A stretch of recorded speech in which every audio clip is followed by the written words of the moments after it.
The views and opinions expressed in this podcast are those of the individual guests.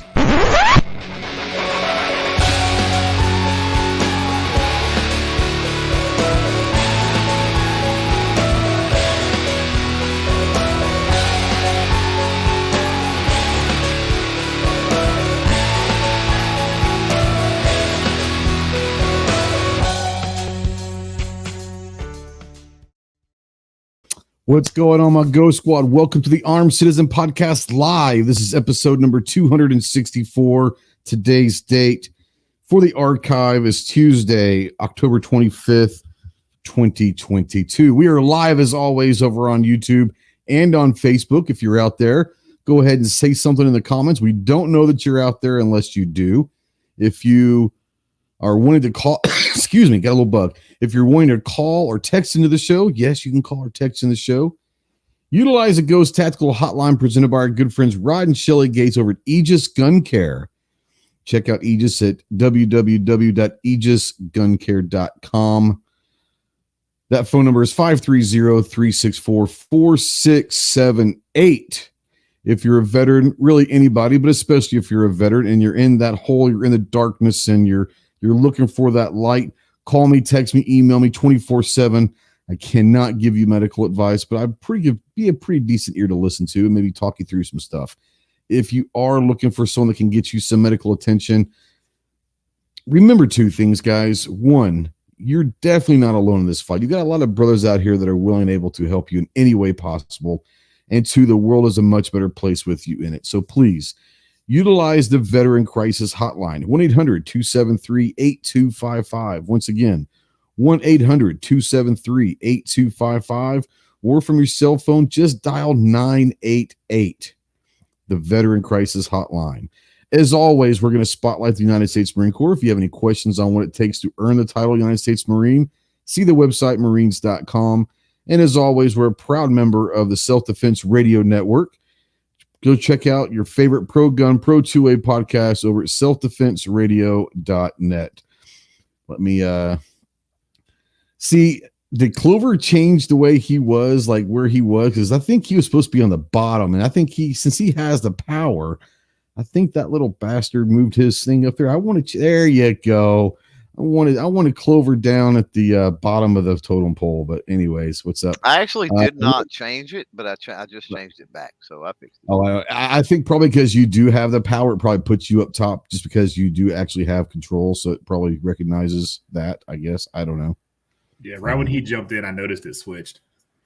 Yeah, I was like, that's interesting. So, yeah, real quick, I want to get a quick shout out to Chris from the 740s, a new YouTube channel member. Thank you, Chris. I appreciate you. Welcome to the dark side, my man. We want to send a shout out to all of our patrons and YouTube channel members. Thank you for the support. We really couldn't do this without you. So if you are a member of the YouTube channel membership or a patron, I put a post out there to you guys yesterday, the day before, within the last couple of days. And oh Lord, our director, our executive vice president of food and beverage will be joining us soon as he gets his camera turned on. But there he is. What's up? What's up? But if you guys are channel members or patrons, I put a post out there. We're going to have be recording with Dave Boone Benton, who is one of the other Benghazi heroes. He's a Marine. He's written a book that's taken a long time for it to get okayed and approved by DOD, Department of State, all of that stuff. But it's coming out here pretty soon. He's gonna join along with the person who co-wrote the book with him. Be joining the Jarhead podcast. And so what I'm going to be doing is on top of all the questions we normally ask in that podcast, I will spotlight a question from the YouTube channel membership and from the Patreon membership, and I'll highlight who asked the question and all that. So if you guys have any questions for Boone, leave a comment on the post, either on the YouTube community tab for YouTube members or on Patreon. Just comment the question and all that. We'll make sure we get those questions asked during the podcast. Other than that, let's say hello to the Filthy Four. I guess it would be the four including me, but it is what it is. From EAA, from parts undisclosed. I think it's undisclosed location. We're not going to tell you where he is, but he is on the road for work. What's up, Chase? How you doing, my man? What's going on, man? Doing good. You've had yourself a day, huh? Yeah, traveling all day, putting stuff together. It's a great time. Yeah, and tomorrow is a real fun day, huh? Super fun, so much. Super duper. Thursday for sure. And that's why you get paid the big dog money. Yeah, something like that. Something like that, yeah. I get the big dog. That's right. As we've mentioned, our buddy from Gear Report, he is the executive vice president. I've given you a promotion. You notice that? Oh. The executive vice president of food and beverage. What's up, TJ? How you doing, man? Pretty good, man. Pretty good. Sorry I was late. I had to mix a couple cocktails. I'm doing bourbon and Pepsi, so I had to mix like 4 of them up here. The sad thing is you were only about 10 seconds later than Clover. He was being a little diva bitch. He likes to show up late, make an entrance. He he has to make an entrance. He has to make an entrance. It's all about him, I know. He's not even on screen tonight. What'd you say, Chase? Has to make sure he stays huge in Turkey. Got to keep that persona up. Mm-hmm. Huge in Turkey. Yeah. Speaking of that little bastard from the great state of Texas, the tactical leprechaun himself. What's up, Clove? Yo. With friends like this, you don't need enemies, do you? No, not really. Let's say hi to everybody out there. Let the YouTube algorithms give a chance to get the notifications out. Like I said, Chris was out there as a new channel member. Chris was 740. Be looking forward to meeting Chris. He's going to be in Tulsa in a couple of weeks for Wanamaker. It'll be the first time to meet him in person. So I'm looking forward to meeting him and working with him and all of that, and maybe learn something from him. Buck's out there. He says, "Hey, everybody." And Cal's out there, the tactical pickle from California. If you guys know SNL, you know what I'm talking about there. Skip says, now the topic tonight is, should I start reloading? And Skip says, you should have already started, bro. Buy Dylan products and never look back. 40 plus years I cast too. We're going to get into that. Faux shizzle. Lockjaw's out there. I hadn't seen Lockjaw for ages. Hola. ¿Cómo está? Man, I hadn't seen Lockjaw for a while. Good to see you. Wes, what's up, buddy? I'll see Wes in a couple weeks in Wanamaker as always. Always have fun seeing him. G says the 5th thumb up. Let's get those thumbs up. Damn, dude. Let's get those. If it's only 5 out there, let's get those thumbs up there. Not that I really care, but it's nice to have that. We're 4 of them. Huh? I said we're the 4 of them. Well, that's probably true. Like I have alt accounts that I have out there that definitely thumb it up. So yeah. It is what it is. But G, you've got a link as always. If you want to jump in, feel free. F and H is out there. Yo, what's up, homie? And Snob's out there. Unfortunately, I'll have to see Snob in a couple weeks. He lives there, so I'll have to run into Snob while in Tulsa. So that's what it is. But yeah, Buck's gonna, I think, as of right now, unless something has changed, Buck and I will be heading up there that Friday after lunch. Get up there. Hopefully we don't run into more tornadoes like we did a year, whenever that was ago. Whenever that was. Actually, I think it was a year ago. Yeah, it was a year ago. And man, like we could see like the funnel. Like it was crazy. It took us an extra 2 hours to get there because we were going about 20 miles an hour. Dodging hail and all that on the highway, and all you guys were sitting there waiting for me. I told you guys to go eat, but you guys were nice. You guys still waited on me. So Buck doesn't have to worry about my snoring anymore because I do have my CPAP, so he's not going to have to worry about that this year. So he'll probably be happy about that. So the good thing about Whataburger, it's open 24 hours, so we can wait. This is true. Yeah. Well, I was planning on being there like between like 5:30 or something like that, and it took me to like 7:30 to get there. It was nuts. Man, that as soon as we hit the turnpike in Muskogee, like it was just literally raining, like literally almost cats and dogs. It was just nuts. And then as we got closer to Tulsa and it got dark, it was the hail and it was the wind, and it was like, and I literally had Buck on like funnel, duty. Like, bro, if you see a funnel, tell me we're stopping underneath the overpass or something. But it's what it is. But yeah, anyways, looking forward to seeing everybody. Be meeting some new faces this year, as always. Obviously, we'll be seeing the regulars. We'll be missing TJ. TJ's got another place to be, don't you? You're not going to be at Wanamaker this November. It's a press fest. I might do.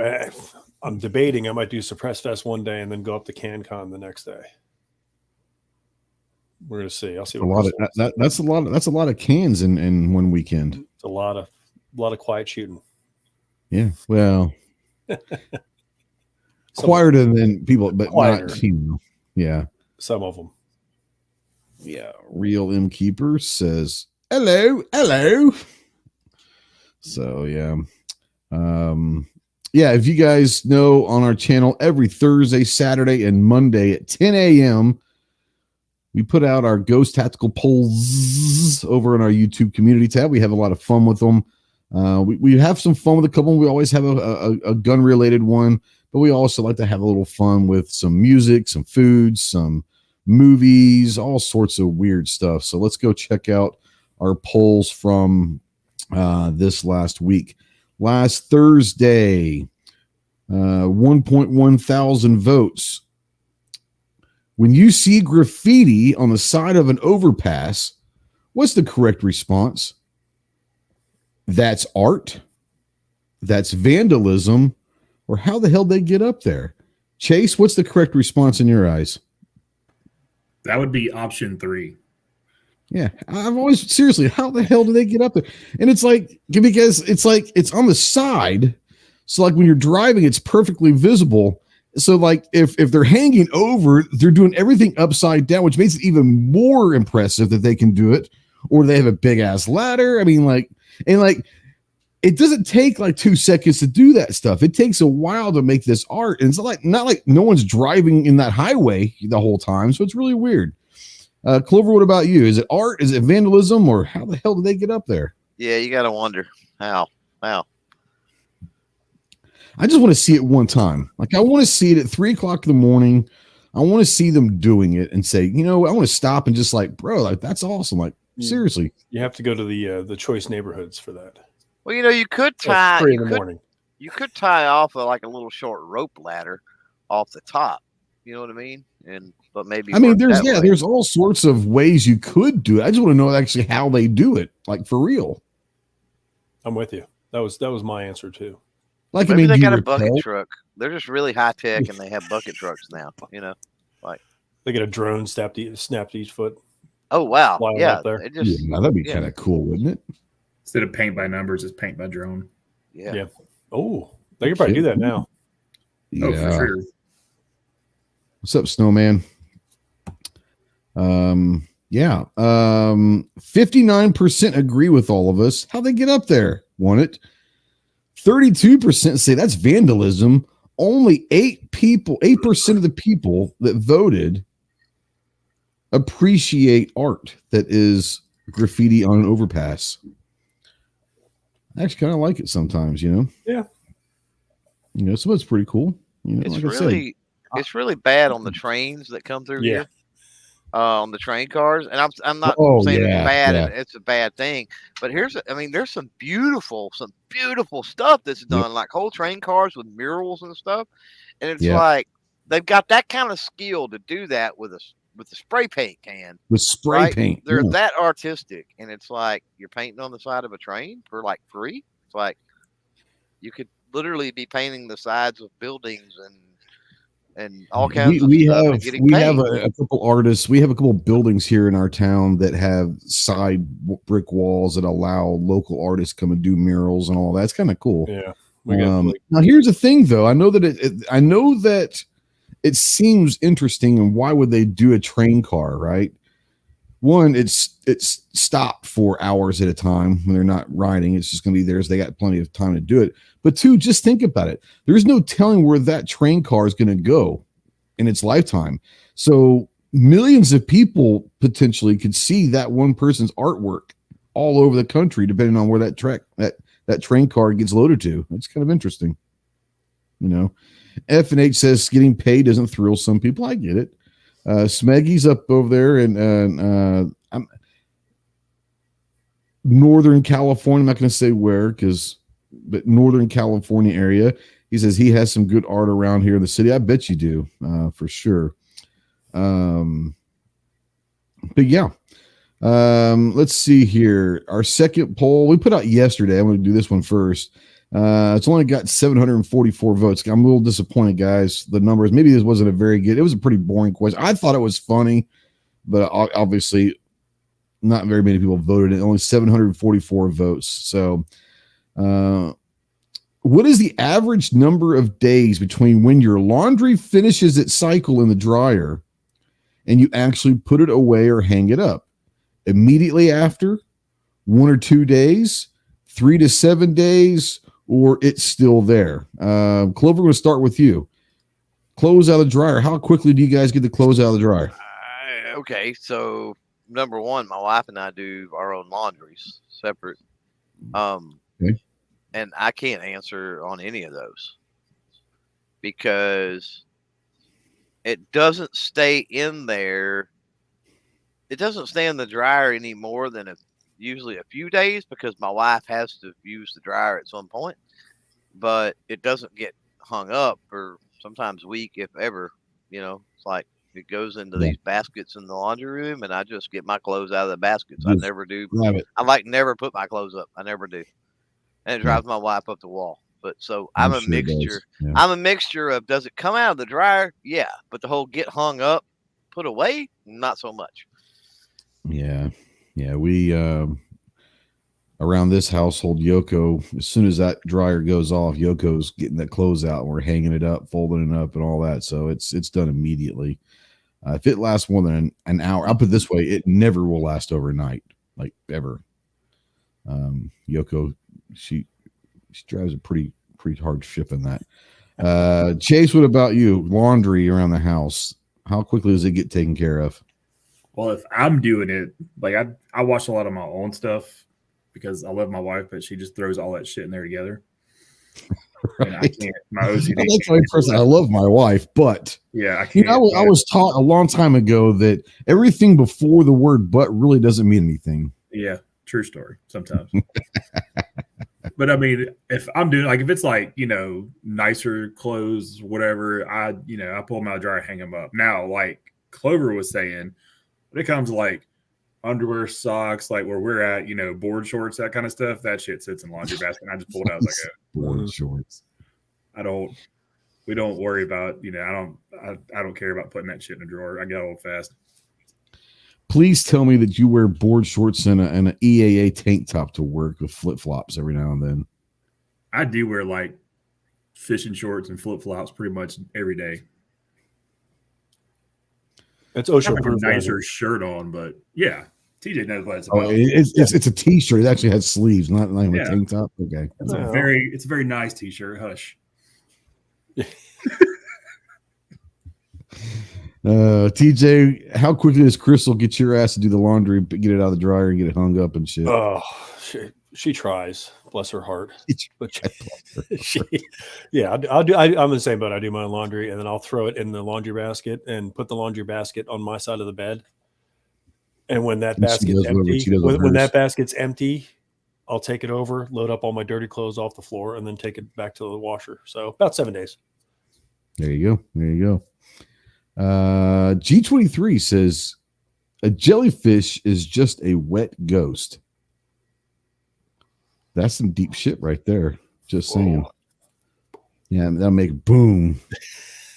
I'm not smart enough to understand what that means, but it sounds pretty that's deep. it. Shut it down. I'm out.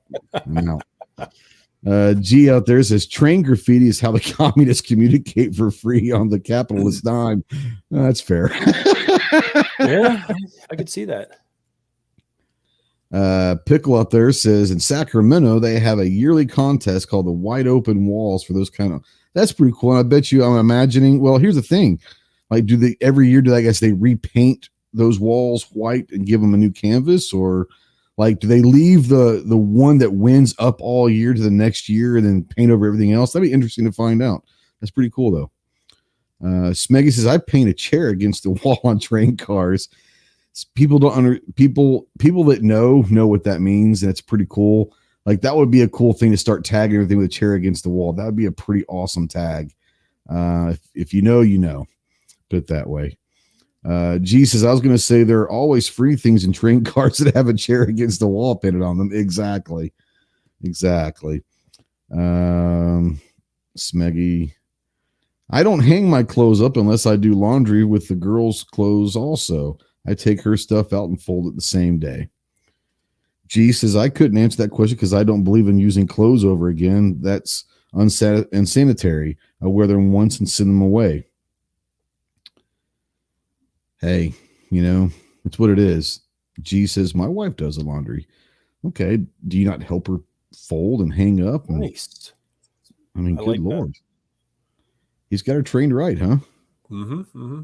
Screaming strolls. I'm just here for the tacos and beer. Same here. It is Taco Tuesday. So, and these guys know in our green room, we do on Tuesdays, we instead of having cookies and all that, we have cerveza and tacos. So, Taco Tuesday, man. As far as the poll, 45% said immediately after. 27% said 1 to 2 days. 18% say it's still there, and 3 to 7 days got 10%. So, and then our poll we put out Saturday, it's got 2.1 thousand votes. Kind of going off of what we were talking a little bit about last week. Which one of these would you recommend as the best entry-level shotgun? Benelli Nova, Mossberg 500, Remington 870, or the Winchester SXP? Clover, going to start with you, or TJ, I'll start with you this time. Of those four, which one would you say would be the best entry-level shotgun? Mossberg 500, I think. Yeah. It's solid. It's reasonable. It works. We still have one. Well, here's this. I'm going to bring Chase and Clover. You guys can answer, but is the Mossberg 500 today's Remington 870? You asked this question 20 years ago, the 870 probably gets 99% of the vote. Right. Yeah. 15, 20 years ago, 870 for sure took it. But now the 500's like the ubiquitous, home defense shotgun. Yeah. And just simply because Remington had just gone to pot, and with all the new firearm owners coming in, they don't see as many new Remington 870s on the shelf. And let's be honest, the newer 870s aren't what they were 20 years ago either. Exactly. So, yeah. And people think a Remington 870, when what we're talking about, they think a police Magnum from 20, 30 years ago. They don't think a modern 870 anymore, because it's not the same gun. It's just So let me ask you this, guys, and this is open to everyone. Today, right now, would you take a modern 870 or a Mossberg Maverick? That's a tough call.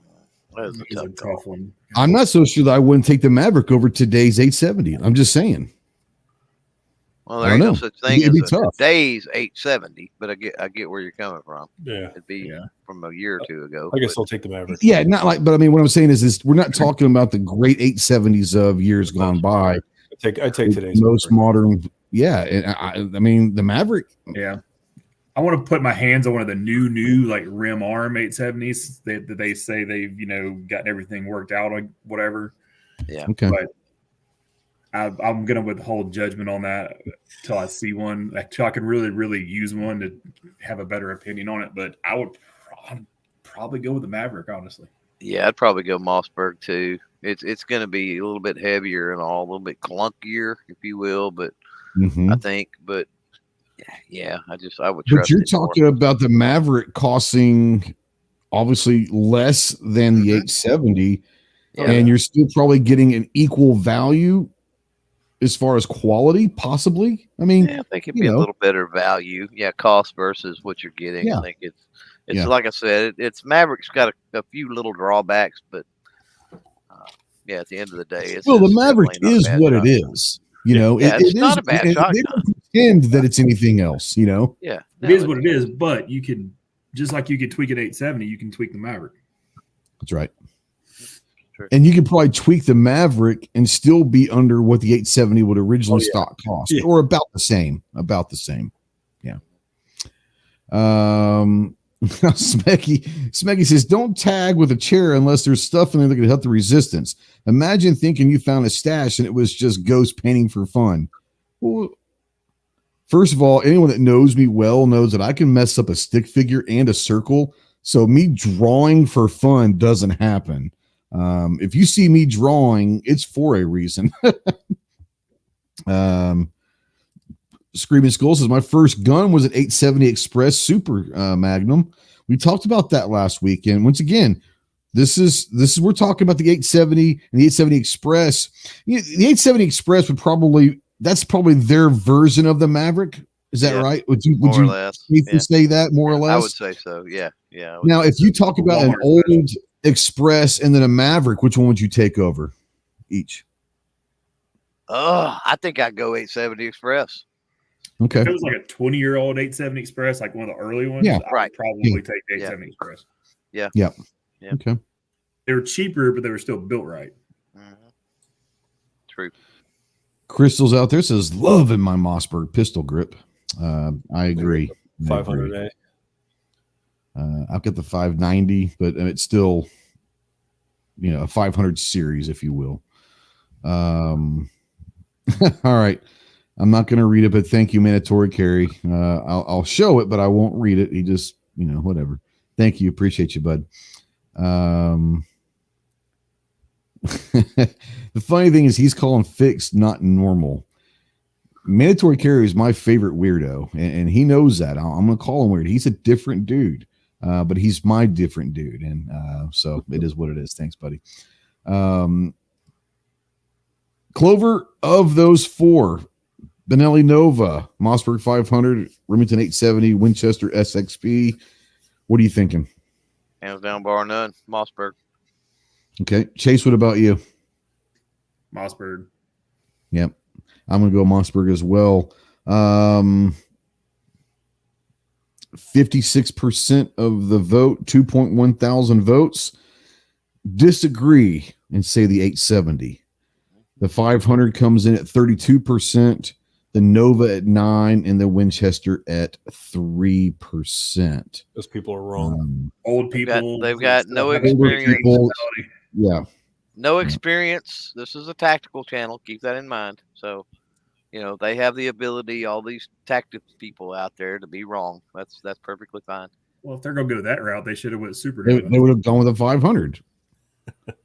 Yeah, what they were doing is they were trying to strike that happy medium. That's what they were doing. So. Yeah. Okay. Well, and let's be honest. They would have showed their tactfulness had they picked one of the other ones. See. Yeah, they were hiding in the shadows. Was Benelli Nova on that list? Yeah, it was. If you want to get your teeth knocked out, go get you a Benelli Nova. That's all I gotta say. Oh yeah. If you never shot a Benelli Nova, like if you think you're a man, not even a 3.5, just put a 3-inch in a not a supernova, a regular 2 3/4. What are you talking about? I know, but I'm saying if you think you're a man and you don't think recoil's a problem, put a 3-inch in a Nova and see what happens. That's the worst shotgun I've ever 12 gauge shotgun I've ever handled in my entire life is the Benelli Nova. It's sick how much it kicks. They shoot they run and they shoot well, but it's amazing how many of those sell. Yeah. Now here's a question: how many of them? Price is yeah, a lot of I know. But so here's the thing: out of all those ones that get sold, I want to know how many of them fall in one of these two categories. Either they are sold immediately to someone else, or they're put up in the safe and never brought out again. One of the two. I think that's why. And here's the thing: mine. I think I might have gave $200 for it, and I bought it used. Yeah. And I'm pretty sure that's why you see them. Like people just want to get rid of them. Like they buy them and they shoot them a little bit 2 or 3 times, and they're like, "Screw this!" and it goes in the safe, and they never sees the light of day. And eventually, they're like, "I just want to get rid of this and get something else." And so, how many people are going to buy that because it's a Benelli? You know what I'm saying? I think they do initially because the price point for it being a Benelli is pretty decent. That's what I'm saying. Like, I got a Benelli for like this. I mean, you could get a regular Nova cheaper than you could get an 870 there for a while. Yeah, really. I sold a lot of them because of that. Oh wow, I didn't know that. I didn't know they were ever going to be below an 870. That's crazy. Yeah, but so here's another thing: the 870 winning. Talking about name recognition. How many of those votes were because the 870 is kind of, even today, like the shotgun? I mean, everyone knows an 870. So I wonder how many people voted 870 just because that might be the one shotgun that they've heard of. Well, you know, it gets into when you did the one with the Garand and some of these other ones. Yeah. Whenever we do things like these, I've got to wonder how many people are doing off of experience. You're right. It's experience or it's name recognition, right? Right. It would be interesting to know that. And I don't know how you would set up a survey or a poll to figure that out and whatever, but it would be interesting. That would be a question. That would be a question. Yeah. Because I think the 870 gets a lot more. I mean, it's a more common, pop culture type thing. Yeah, it is. And if you talk to everybody in the Southeast, predominantly where we're at, if you ask every good old boy out there, rifles, shotguns, whatever, they're going to say Remington 700 and a Remington 870 because that's all they've known for 50 years. Right. Yeah. Absolutely. Yeah. Absolutely. Now, Calavera says, I duck hunt with a Supernova 3.5 and number 4 heavy shot. It's a man right there. Yeah. I've seen Calaveras. That's not a man. I've met Calaveras. He's not a man. He's got a really good shoulder pad or something. Yeah. Carrying. You got to remember the Supernovas have comfort techs. They're not quite as bad, but this is true. A 3.5 inch sucks in anything. It really sucks in a pump gun. Yeah. Real quick, I do want to send a shout out to Clover Tech. I don't like, I make fun of him and he pisses me off about 98% of the time. It's probably why we get along because we really don't like each other. That's right. But I do want to say thank you. And I don't like saying thank you very often, but when thank yous are in order, I got a community warning over the weekend over a 12-second short that I don't even. It was 21 seconds. Don't lie. Was it 21? I don't know. Was it 21? Yeah, it was 21, dude. Don't lie. It was a 21-second short that I don't. Like all them other big YouTubers that dig on YouTube out there lying about stuff. Quit. Just tell the truth, man. I'm dyslexic. 12:21 looks the same to me. That's true. So, this is true. Yeah, right. You probably hadn't had your morning crayon. Very smart. Yeah, that's true. Yeah.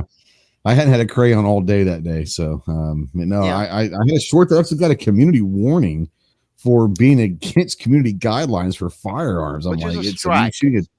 Like that. It's a strike, but it's a strike, but it is a strike, but I don't get prohibited. Like I can still post or live stream and all that. The next one, I get that taken away from me. So I called them and I said, look, I got this community thing. Not that I really, and I truly don't. I said, not that I give a shit about the video, but I don't want to have that warning kind of stuck on my channel because if I get another one in the next months, few months, I'm screwed. And I said, should I appeal this? And Clover's like, yeah, I would, for another reason, just to find out. So I appealed and I wrote, say, look, I'm trying to abide by your rules. If in fact that you find this is against guidelines, would you please just tell me what it is so that I don't make the same mistake again? I told you what to write. Remember? Yeah, and I used some of what you said, but basically the gist of it, you did. But the gist of it is like, I just want to know. Like, I have no problem. Just if I did something wrong, that's fine. Just tell me what I did.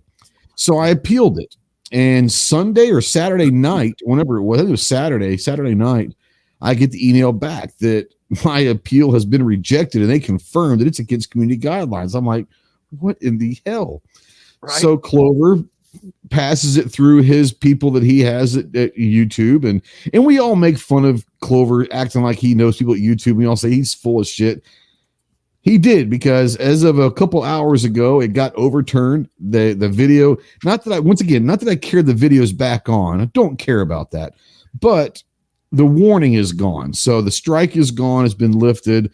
So as much as I give you shit and tell you that you're completely full of crap and don't know what you're talking about and don't know anyone at YouTube, you actually did help me. So thank you very much, buddy. I appreciate it.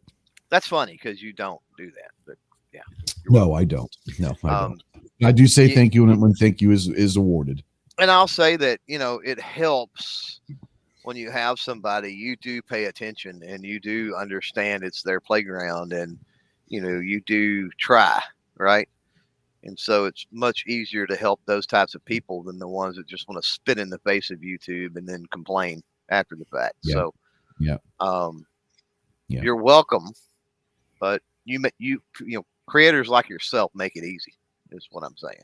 Well, there are the vast majority of creators, not just in our niche, but just in general, the vast majority of creators, I think, are trying to do it the right way. They're trying, as far as they understand the guidelines, they're trying to play within those guidelines. What really pisses a lot of us off is when there are channels out there, not just in our niche, but there are some in our niche that are blatantly trying to screw over the guidelines and nothing happens to them. And you're like, I have a 20-second short that is me shooting a 22. Right. And there are guys that are literally like in YouTube's face, like having problems with the guidelines, and nothing ever happens. So it is what it is. It is what it is. Yep. Smeggy says the worst part of YouTube is not telling you what's wrong. Like Ghost said, just tell me. And Clover and I have had this discussion hundreds of times on the phone. My biggest thing with YouTube, I have no problem with YouTube's guidelines. Just be consistent with them. But just the enforcement needs to be consistent. Well, just like your case, there was nothing to tell that. And this is with, I would say, 90% of the channels I help. I've helped over the last couple of years. About 90% of the time was certainly the case with you. There's nothing to tell that you did not do anything wrong. There's right. It's simple ignorance on the part of the reviewer, over enforcement, laziness, there's no misunderstanding there. I mean, we're doing what we're supposed to do. It's just we've got people reviewing that don't understand what's going on, and YouTube recognizes that's a problem. They know that's a problem. I've talked about this forever. Sure. But again, you have to understand the size and scope of YouTube. We're not talking about Gunstreamer or GunTube, or those places are great, or Utreon or YouTube or wherever. That's some little podunk. I could run that for a few $100s a month. Website. We're talking about the second largest search engine in the world, the largest video platform by far in the world, with billions of dollars worth of infrastructure at minimum. I'd be surprised if it wasn't trillions, to be honest with you, as far as assets and infrastructure.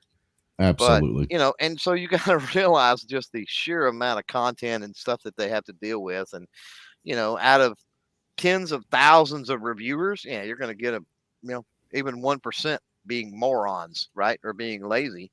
It's going to happen. Moron. Right. Yeah. Yeah. Misty's out there. Mrs. Wayne waving hi. Hello, darling. How are you? Now, G-Web says, one time I was thirsty, so I asked Clover for something to drink. He just said that if I would have followed the YouTube policies, I would not have been thirsty in the first place. I think that's fair. That's right. I think that's fair. Yeah. Yeah, it is what it is. Tonight we're going to be talking about, should I start reloading? And this has all taken place in the last couple of weeks. Well, it's been going on for a long time. People know that I don't reload. I have said publicly, I do not want to start reloading. That's just another hobby / something that I'm going to have to create time for, because I do understand, talking from a lot of my buddies that do reload, once you get into it, it can be addicting in itself, because you're on the search for the perfect recipe, the perfect loads, all of this, that, and the other, finding the right components for the best price. Like, it's very time consuming and very addicting, just in itself.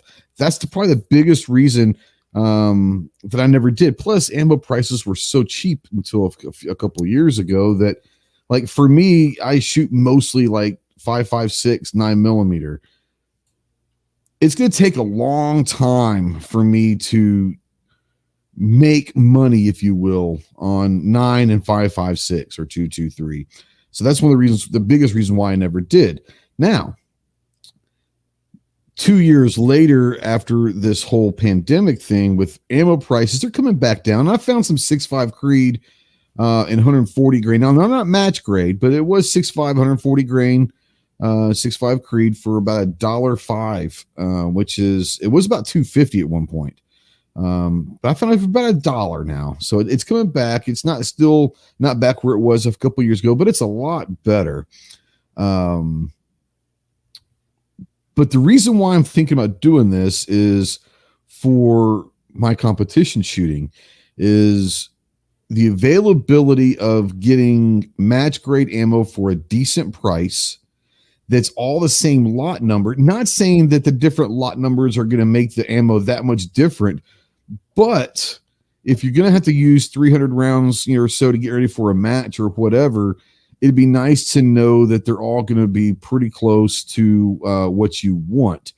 It's very difficult to find cheap, quote unquote, cheap match grade ammo that are all going to be in the same lot number. So I've been talking with a buddy of mine that's on Team RSF, been talking with Clover, been talking with Chase a lot in the last couple of weeks about different components. I mean, Clover and I spent like 3 hours on the phone talking reloading stuff, and God knows if I would have told you 10 years ago that I'd spend 3 hours on the phone with someone talking reloading, I'd tell you that you're full of shit. But I did. Making sure, kind of going over the different components and all that. Now, the great thing about my situation is I do not have to go and invest in the Dillon presses or any kind of press. I've got several friends in the area that reload that have all said, hey, get your stuff, come over, you can use my press, and we'll hang out, watch a game while we're loading a few 500 rounds or whatever. So the investment of that 700 to 1,000 or whatever these presses are going for, I don't have to factor that in, thank goodness. But components are still a little high. Some of them are still hard to find, but I do believe that I'm going to start. I got about 600 rounds of brass. Now they're not all the same. There's some Hornady, there's some Nova, there's some S&B, there's about 4 different, but they're brass. I've got enough for about 280. I think I counted in the Hornady brass, which gives me enough to be good for at least a few reloads of that same brass. But I'll be going to Wanamaker. I'll be looking for some different brass and all that. So TJ, Clover, and Chase, like I'm the person that's never done this before. Like I've never even like thought about it until about a few weeks ago. Am I stupid for thinking about jumping in the reloading game, or is this something that I probably should have been done, especially in the competition side with 6.5? Is this something I should have been done from the beginning? Yeah, I think. Super easy. As far as competition, I definitely would have been doing it that way. Everything's the same all the time. But yeah, I'm new to it too. I just bought everything when the great Ammogeddon hit. I picked up. We have a reload place. I got the Dillon press, and I got my dies, and I've been picking up powder and primers as I get them. But I haven't reloaded a round yet. But I have the stuff. Tens of thousands of primers and powder. What calibers, if you were going to start reloading, 6.5. Would you go into like 9 and 223, or is it like some of their longer range stuff? I would do 6.5, and then I might. I mean, I don't. 223 is so cheap right now. I wouldn't even bother. So, but I mean, the 6.5 I would definitely do, and I've got the dies. Unless you're doing some wild 223. I've got some 100 grain. I've got some 100 grain 223. Actually, it's loaded to 5.56. Did you say 100 grain? 100 grain. Yeah. Really? Yeah. So it's been a decade. It's not necessarily subsonic, though. It's not. That would be considered subsonic, would it? No, it's not subsonic. No, it's not. Okay. So like about a decade or so ago, may have been more than that. So Midway, they sell their Blim whatever stuff in the blue box. Anybody that reloads and has bought from them know what I'm talking about. Like bulk stuff, and I was on there one night. I was like, "What the crap? A 100 grain 224? Like what in the world?" And so I pulled the trigger on like 500 of them. And it before it even come in, I was doing some homework, and apparently Black Hills was developing around to do something with the government. And this is not a conspiracy theory thing. I don't know if it was military or whatever. All I could really figure out, it was some kind of a contract they were trying to win with the government. They were developing a 5.56 round or a 223 round, right? with that 100 grain projectile. And so they didn't win, or the project was scrapped. I don't know the details with that, but Midway bought out all the surplus that they had, right? And so that's where it came from. So I've got a couple hundred rounds loaded, and then I've still got some of the projectiles in a box in there. Interesting though too, I've got some titanium core Israeli 224 projectiles as well that are pretty neat. They're 64 grain, I think, but interesting. So okay. I just say that to say you can do some really interesting stuff when you reload too. Yeah. Buck out there says reloading is relaxing. See, I don't know, because like I'm weird. Like my mind is most of you guys, Buck knows this. He's a friend of mine. Like I shoot with Buck. I'm a weird dude, but my mind works really differently. I'm really like very much like a math nerd. Like math has always been easy to me. Like I'm not saying I'm like freaking guy on Matt Damon on whatever that was called. That movie Rain he was Man. In. No, not Rain Man. I'm not definitely not Rain Man, but whatever that movie he was in with Robin Williams, where he could just see stuff. But like math to me, like I can just see numbers and formulas and all that, and it just makes sense to me. I've always been that way since I was a kid. Math has always been just like real. I can just do it. So I'm real nerdy when it comes to like formulas and all that. So I'm sure it is relaxing, but for me, like the mission of the perfect recipe, like, is going to keep me going. Like, you know, it's going to be one of those things like, what if I seed it, 1,000, 1,000 more, 2,000, a little deeper, or what if I do this and what if I do that? Like, that's going to be me. Like, once I'm in, like, I'm going to be like harping on the little small details of it. So I don't know how relaxing it's going to be. Let's see here. Screaming Skull Saloon says 20 years from now, we'll find ghosts at a range with a long gray beard on his hands and knees screaming for casings the second they hit the ground. Probably. Yeah. Now G23 says you should teach your wife how to reload. No, that is not a good idea. First of all, no, she would say no. But it is what it is. G23 says, if you are talking long range, are you going to get a annealer? I don't even know what the hell it is. What is an annealer? Am I saying that right? Annealer? Yes, it's annealing. Basically, it's a process where you heat the neck of the case and it anneals it, seals it. Okay. I don't know. Well, I need to, then I will. I don't know what my buddies have. I don't know. Yeah, I mean, you can get by without that. You can get by without it. It's you get super serious, you'll buy an annealer. So the thing super with serious. That might be something like the next stage of this. I might, like a year down there or whatever. That might be my next stage. So keeping things annealed, what you got to realize, you get down on a man. It's trying to be scientific when I'm not scientific. I'm a redneck. But it has to do. Yeah. It has to do with like right. It has to do with like the molecular level of the brass, right? And so by annealing, you make it more malleable so that you don't have the splits in the neck that happen. So it's got I have this vision. I have this vision of the movie Old School when Will Ferrell is in like his days during the quiz bowl, and he goes off and reads off like just spews. I think that's where Clover. I think Clover found his inner fucking like Stephen Hawking right there. He said a couple of words I don't think he knows how to spell. I know, right? Right. Yeah. But Chase will back me up, right? What were you gonna say, Chase? Oh yeah. Basically prolongs the life of the brass, basically. Yeah, you're basically making your brass last longer. You don't stretch necks, you don't crack necks. That's what you're going for. Yeah. Now Bug says he has an annealer, so there you go. There you go. Now, are these annealers caliber specific, or are they just an annealer? Like, no, the annealing process is essentially the what you do is you heat the neck of the cartridge up to a certain temperature, and then cool it down rapidly. Right. So the annealer I've got put the projectile in it, or is it before you put the projectile in it? Before. No, before. So the annealer I got is a Hornady, and it's a single round. They make machines, and people make their own annealing machines, right?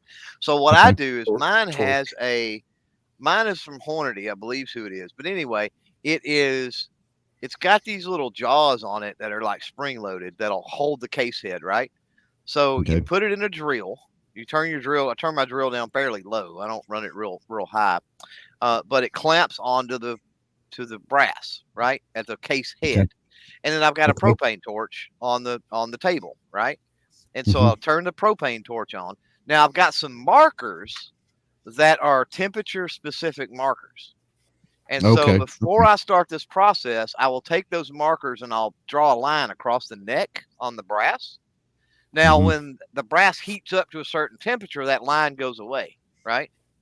It burns it off. You get and where I'm assuming that you get this process through just experience, right? I mean, it's gonna be you have to do it, right? You read and then experience and yeah, I mean, there's people that can probably do it without having the markers, but that gives me an idea of the temperature range, right? So then I spin it on the drill over the torch until that line goes away, and then dunk it in the got a little bowl or bucket of water, right? And then just dunk it off in that, cool it real quick, and you're good to go on to the next one. So that's the annealing process. I use my cigar lighter. That might take a little while, but sure, take a little while. Yeah, I can smoke while I do it though. The key is to get it even, and not go over a certain temperature, because there is that temperature range. It's kind of like you've seen Forged in Fire. You've seen Forged in Fire, right? You've seen Forged in Fire where they temper the steel, right? Sure, they take it out of the forge and they dunk it in it's a similar process to that. Right. So if you get it heated too much, does it ruin that piece of brass, or can you redo it, or is that piece of brass done, you think? If you go too hot, then I wouldn't use the brass. Wouldn't mess with it. The neck's done if you get too hot. Now, if you didn't get it hot enough, it doesn't matter. Just redo it. Well, yeah, but I mean, if it gets too hot, then just throw that piece of brass out. This is stuff that I don't know anything about. I'm one of those people. I was going to say, you can also not even freaking worry about it, right? Because even without annealing, you're going to get multiple loads out of a piece of brass. Yeah. So, yeah, sure. If you buy quality brass, that's not so much of an issue to begin with. Right. The idea is, especially in big, high pressure calibers, you get longer life out of them, and you can just do minor trims on the deck itself and make the brass last longer, which is already insanely expensive. Also depends on what dive. The great thing about my rifle and the loads, I'm not looking at high pressure stuff. So this is one thing that I was going to ask you guys. Like I said, I've got about, let's say, close to 300 of the Hornady brass that they use. I've got another 300 mixed up between 2 or 3 different brands. But I'm really thinking that I've been told a long time, and obviously it's kind of well known, the Lapua brass. But they're saying that it comes a lot of you can get some of the Lapua brass that's already pre-trimmed and all that. Is that something? Is the Lapua brass? And let's just take it for my exact example: Lapua brass versus the Hornady brass. For the price difference, I'm sure the Lapua brass is going to be a lot, maybe not a lot, but it's going to be more expensive. Does like the Lapua brass give me enough extra loads, or does it give a lot of different things that make the price difference worth it over the Hornady, or is that something I need to worry about down the road? I'm talking about like getting started. I wouldn't worry about it. Getting started, I wouldn't worry about it, but in the long run, Lapua brass is superior. You start getting into the specialty Lapua, Norma, Peterson. There's a reason that brass costs what it does, is because of the life of it. I've got 308 Lapua brass. It's got 30 plus loads on it. But you can also do that with some other stuff too, depending on the caliber. Like I've got some, some Federal Gold Medal Match 308 that, I'm running 25, I'm in some of that. I'm in 25, 30 loads, and it's going strong fine. And a matter of fact, it's old gold medal match brass. I mean, that was probably manufactured in like the 70s or something. I don't even know. I don't know when they quality back then. So I don't know when they started. So yeah, I mean, I can't speak to the new stuff on that, but it's not anything necessarily special. I wouldn't say. So it kind of depends. The beauty of the whole hand loading idea is, you can overcome certain obstacles by tweaking this or that in your process, right? Yeah. So if you're not getting as much brass life, can you are you able to back off of this or back off of that? And then again, it depends on the type dies you're using. Are you neck sizing? Or are you full sizing? Are you using a bushing die? Are you using are you running a bump die? Or there's all kinds of crazy stuff to get into. Yeah. Mm-hmm. Yeah. Like I have dies that are cut off. Y'all are killing me. Right. Oh, I'm right there with you, Ghost. I have no idea. I've got so much stuff I haven't put it together. The process of reloading is seriously super easy, barely an inconvenience. It really is. As long as you don't dump too much powder in there or the wrong kind of powder, like or no powder at all, and you'll get a squib. But with squibs, if you're paying attention, you're fine. Worst case, you're not though. Holy shit! Be careful. Yeah, right. This is true. But that all has to do with powder. As long as you're paying attention to your powder charge more than anything, you're gonna be fine. I'm not gonna try to do anything fancy. I got the Hornady book. I'm gonna do the basic, and you're gonna see 6.5s or the 223s. Yeah. And you were talking about like to the thousands. And so I work off of, like, if it's within 5,000s, I'm tickled pink and I'm happy. Yeah. Right? 5,000s. Yeah. And honestly, if you're talking about range ammo, you can get away with a whole lot more than that and be okay. Yeah. Oh yeah. Now Buff did put the annealer that he has. He did put a link out there. So if anyone out there is listening, is getting started like I am, and you're looking for an annealer, there is a YouTube link for EP integrations. That's the annealer that he has. So go ahead, Chase. I'm sorry. No, you're good. I'm saying it's all relative when you're getting started, getting used to it. It's fine. You got to remember, the whole point of reloading, really and truly, it's not saving money. It's consistency. Yeah. Yeah. And that's where I'm going with it. Yeah. Yeah. Well, there's two things. More consistent. It's nothing special about it. It's just more consistent loads. There are two main, and the consistency is 1B, but 1A for me is availability. Now, availability of consistent ammo, where if I had a buddy of mine call up and say, hey, you want to go up to Missouri this weekend and shoot a match, I have to say no right now. But if I can keep, 500 rounds at all times of all basically the same consistent ammo on hand, or at least 300 or whatever, knowing that a match takes about 100. If I can keep, 200 to 300 on stock at all times, then if someone does call and say, hey, there's a sniper matchup in Tennessee, you want to go this weekend? Yes, I do. And I can, because I've got it. So for me, the two biggest reasons are the availability, but like you said, the availability of consistent ammo. Now I hear what you guys are saying, and I agree. If it was just range ammo, like, I wouldn't be like too concerned about different things.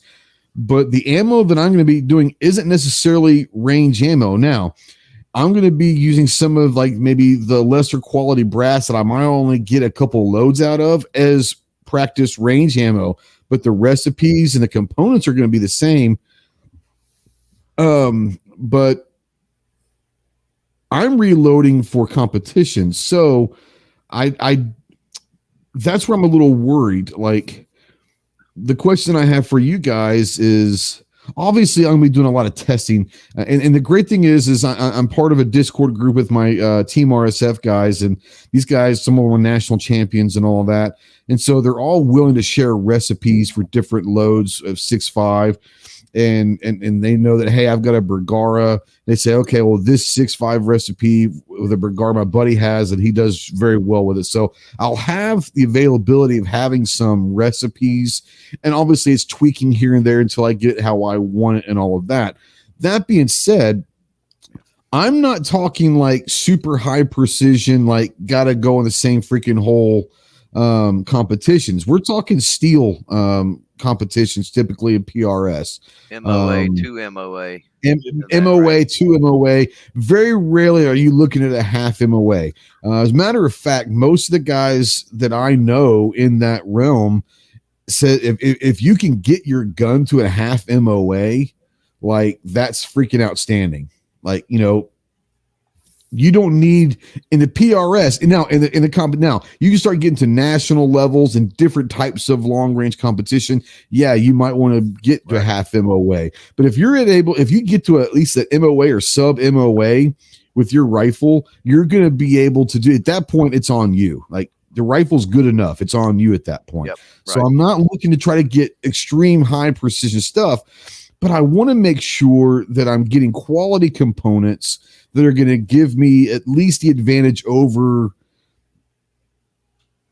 what, like normal whitetail shit or something, you know what I'm saying? Like, you know, just basic hunting rounds or whatever. So I'm going to kind of go through some of the stuff that I've been talking with some of my guys with and what Clover and I were talking about. Most everybody has told me to, as far as projectiles go, it's not the highest end, but it's a really good starting point. Burger is Chase, Clover.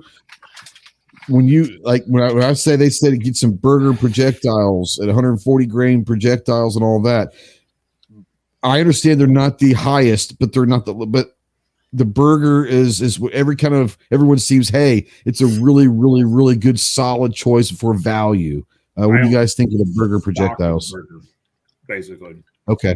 So Burger is probably the best projectile you can buy for the money and realistically find it without going to some of the super uber specialty companies that are doing like solid copper turn projectiles, that kind of stuff. Yeah. But here's the thing. Good. You know what you've shot previously, and that's why you've got the most brass, which has obviously worked for you. You've been happy with was Hornady. Absolutely. And that's just an AMAX, and those things are everywhere. So it's like, you know, I don't know. Starting out, I don't know that you just wouldn't go with that and work that up and see what you can do with it. Look, 6.5s are an inherently accurate caliber. But the upside to shooting a 6.5 Creed, they're a flatter caliber, so they're going to be they're going to be a little more, just because of their design, is going to be a little more accurate. Sure, But that's what I'm saying. Hornady developed the 6.5 Creed cartridge. Hornady developed it. Hornady brought it to the market. They've already done a shit ton of research on it. For the money getting started, like a Hornady ELD match or an ELDX or something like that is a, you know, that's what I use, the ELD match. Yeah, and I've been successful with it. I like it. Now I also understand, but that's an AMAX projectile. No, I get it. What I'm saying is you know, that's what I was asking. Should I is that Burger? I mean, you know, everyone's saying Burger's great and all that. So I don't know. Yeah. So what you got to realize is you look at the match ammo. And as Chase said earlier, it's less about the component, and it's more about the quality and consistency of the loading process. Of the load, sure. And so that Hornady AMAX projectile that's in that high dollar stuff you're buying ain't no different than a lot of the cheap Hornady stuff that's out there. It's the same exact projectile. You know, so that's what I'm saying. I mean, it's kind of like you were talking about going with high-end brass from Lapua or wherever. I mean, can you go Lapua brass and you know, what'd you say, Burger? Burger projectiles, You can, but you've been using the Hornady, and that stuff's more readily available. It's cheaper to get started. You know, why not? And then Hornady here's the other cool thing about Hornady, is the projectile. You've got the Hornady brass. Hornady brass is easy to come by anyway. Sure. And then Hornady, or Hodgdon anyway, who produces several of the powder brands, produces Hornady like approved powders, like specifically for Hornady stuff. Yeah, well, the powders is the next thing we're going to get into. But yeah, I mean, I hear what you're saying, and for me, yeah, I don't know. I mean, it's just one of those where I might start out with that Hornady. Now, the one thing that I am aware of, unfortunately, and not saying that I would want it, but once again, I know how my rifle performs with that Hornady ELD match, right? Unfortunately, Hornady doesn't put out their recipes. And even if they did, I think some of their powders or something are proprietary, so you wouldn't be able to actually get that recipe to work either way because you can't get some of the components. From what I understand, I don't know if that's true or not, but that's what I've been told. I have a giant Hornady reloading book. It's probably in there somewhere. Yeah, the factory ammunitions, from talking to guys in the industry, like that's what they do is the ammunition side. Most of the factory cartridges are blended powders. And they've got teams of fucking chemists behind all this. Yeah. And unless you know that exact mixture, you're not going to be able to at least replicate. They will never put a blended powder recipe in a manual because that's a lawsuit waiting to happen. Yeah, absolutely. Yeah. But here's the thing. So for years now, like I said, Hodgdon has put out the Hornady branded powders, right? Yeah. And what I'm saying about those is, it's not chemical wise and whatever, right? It's not the same as what Hornady may use at the factory. Sure. But as far as the composition goes, and as far as the burn working rate, with the brass, working with that projectile and all that, the effective use is very similar. It's almost like a synthetic, you could say. And once again, I'm not looking to be like the high precision. As long as I can hit myself my one MOA steel, now I hope to eventually get to that level where I am maybe competing in national events and all of that stuff. That'd be great. But I'm not there yet. So the next thing is powder. So let's recap real quick. Lapua brass is superior to Hornady, but if I've got 300 pieces of brass of Hornady that are once shot, I think everyone's here saying that at least for the next few loads, probably up to 5 loads. Would I be safe in saying up to 5 loads? Yeah. I shouldn't have to really worry about going to look for more brass at this point. No, here's what makes that brass what makes it more attractive to people, but what makes it more expensive is Lapua brass. The makeup of that brass itself is basically harder. It's thicker than the Hornady is. Hornady's softer than that Lapua, so it won't last as long. But what you're doing right now, you get more loads out of that Lapua, but it's not necessarily better brass. And it's a little better brass, but it's more consistent again. That's what makes it better. Is like those cases are all weighed before they're going to the lots. So they're as consistent as they can make it, and that's where the extra money comes in. It's got a longer life, and it's more consistent out of the box. For what you're trying to do now, right now, though, is you're trying to spend too much money right off the bat learning what you're doing. Right, and that's kind of where I'm at. I'm not saying that I want to cheap this out. Okay, I don't want to sit there and say I'm going to go get the cheapest components and everything across the board while I'm learning. I don't mind spending, average to above average quality components to start out with because I want to learn this the right way. That said, if I don't have to go and spend an extra $100 on just because the brass might be a little bit better right off the bat, then I'd rather save that $100 for getting more powder or more primers or a dye or something like that. I'm going to tie this into something that I've dealt with for years with coaching archery. So I would see kids come into the archery program with, $800 Matthews compound bows and stuff, right? And they never learned the fundamentals of a stick and a string. And their mechanics were horrible. Why? Because they had that crutch, right? They had easy, fancy best whatever, and that's what they started with. It's the same concept as everybody needs to start out on iron sights rather than optics, and they're going to be much more fundamentally proficient later on. By starting out, I agree with you. Don't cheap out, because you're just going to give yourself problems. But going average and there's nothing wrong with Hornady stuff across the board. Like there's nothing. Oh yeah, exactly. Hornady, yeah.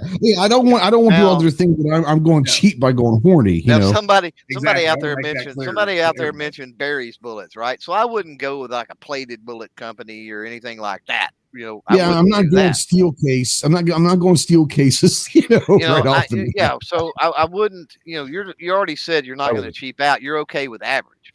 I think going average is going to allow you to learn things because it's not primo.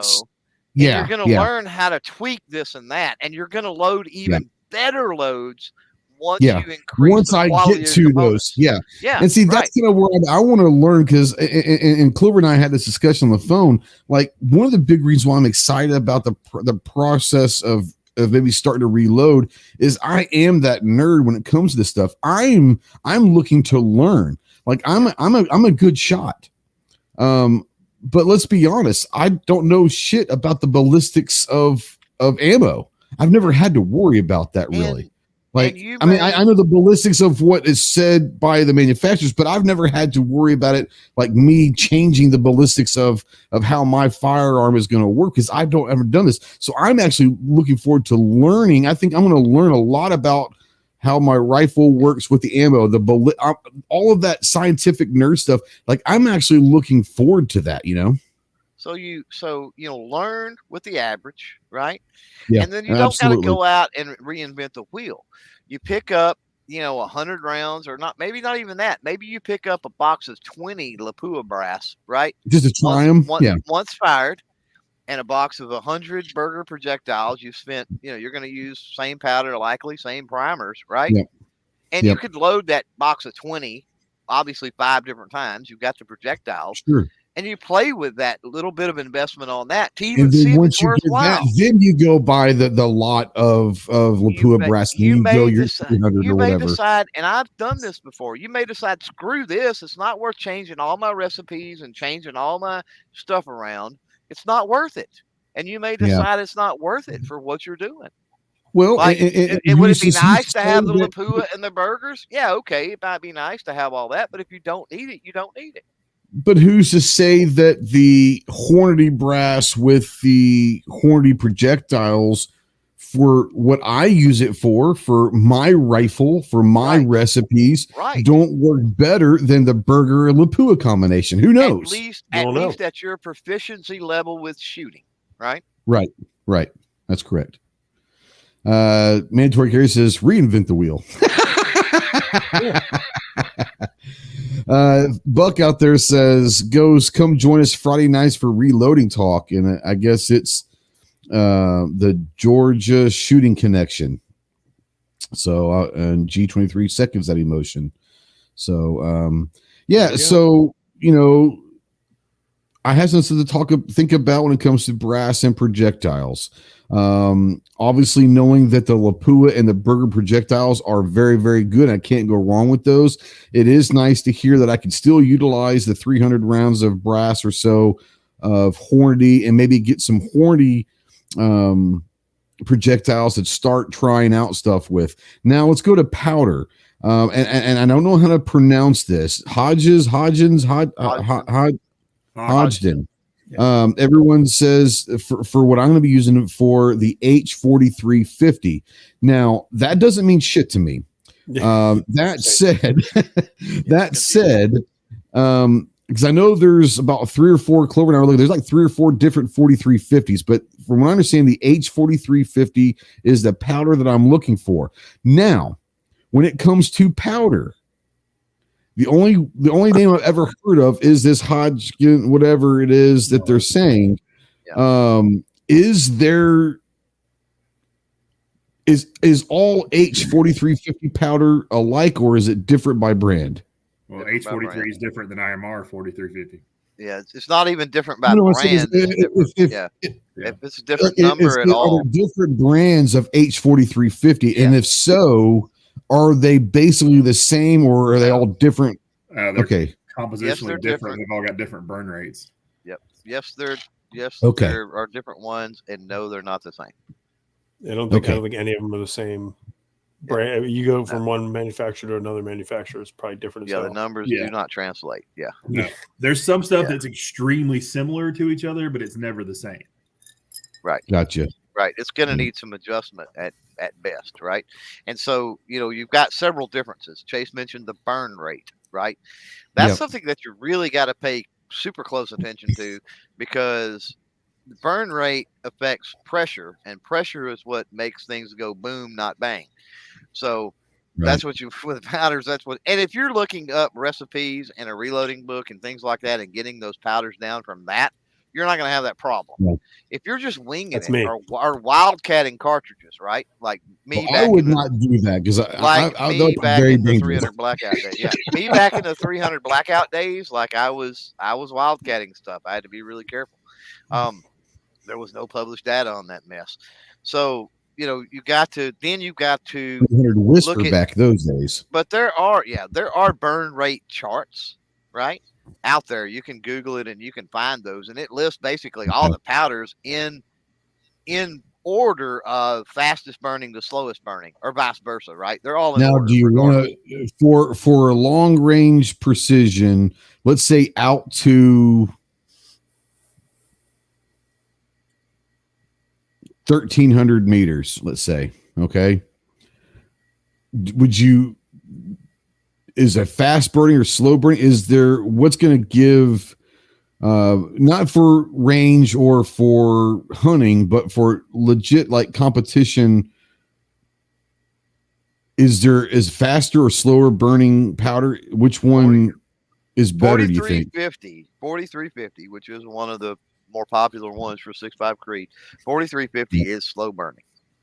Okay. It's on the slow side. Yeah. Okay. Rifle powders in general are slower burning. Yeah. Okay. But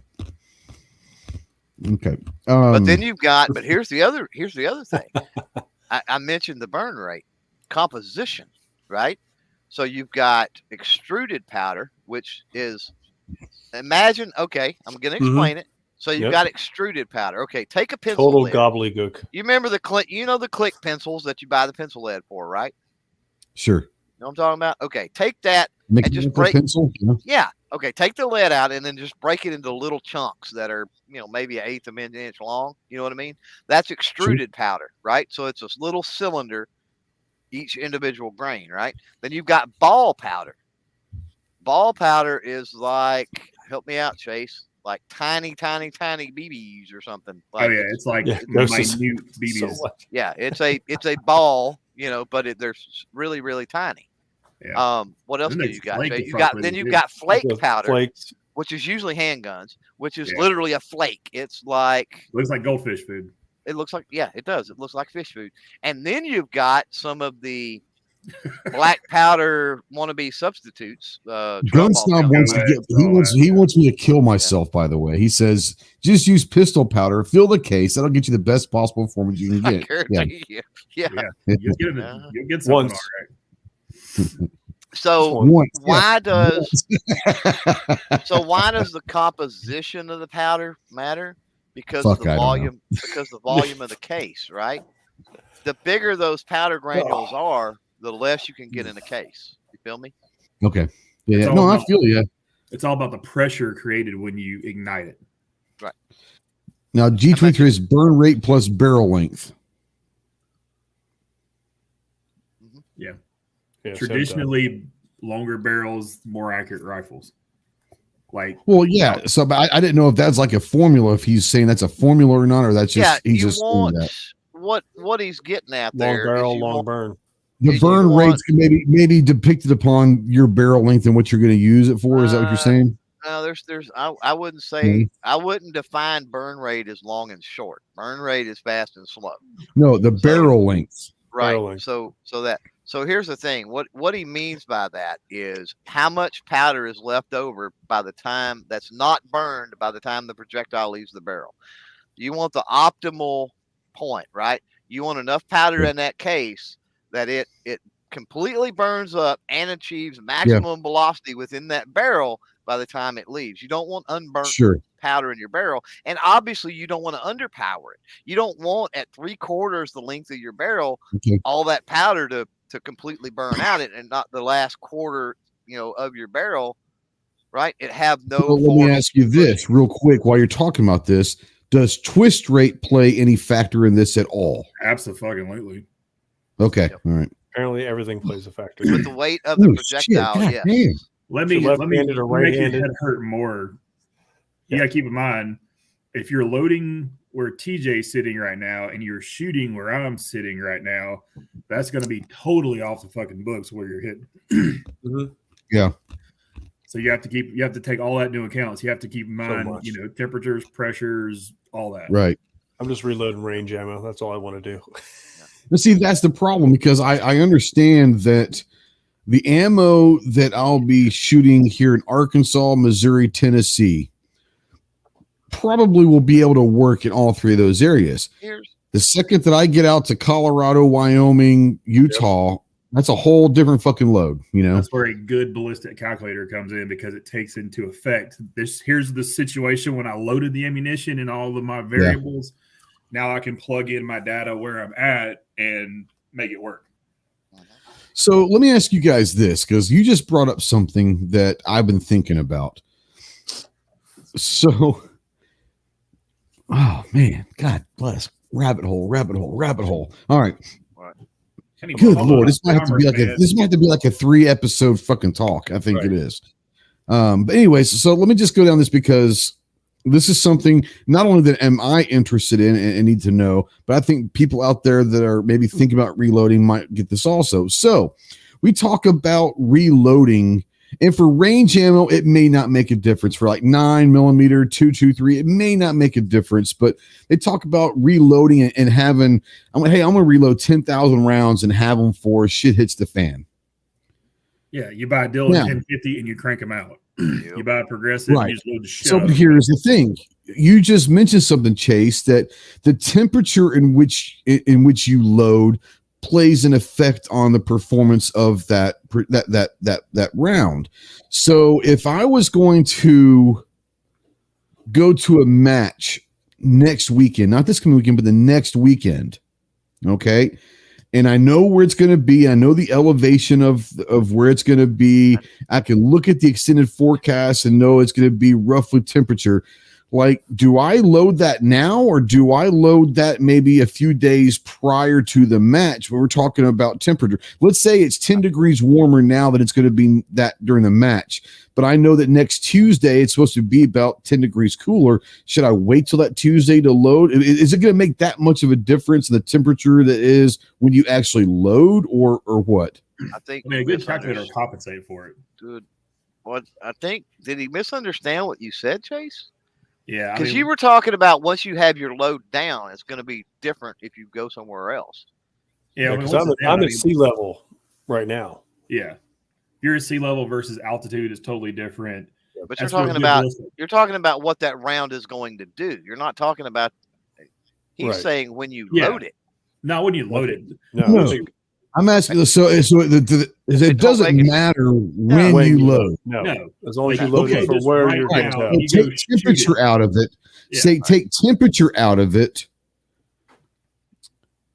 Does it? Because I know a lot of people that, I become friends with a lot of guys that are in the long range sniper game, and most of them are loading within 10 days of the match. Is that just so they know that it's fresh and all of that, or is there an actual is that something that they give an advantage of because it's only within like the last 10 days before the match? It's a fresh load, plus they're going to go do development shoots with it on top of that before they take it out. Shoots. Okay.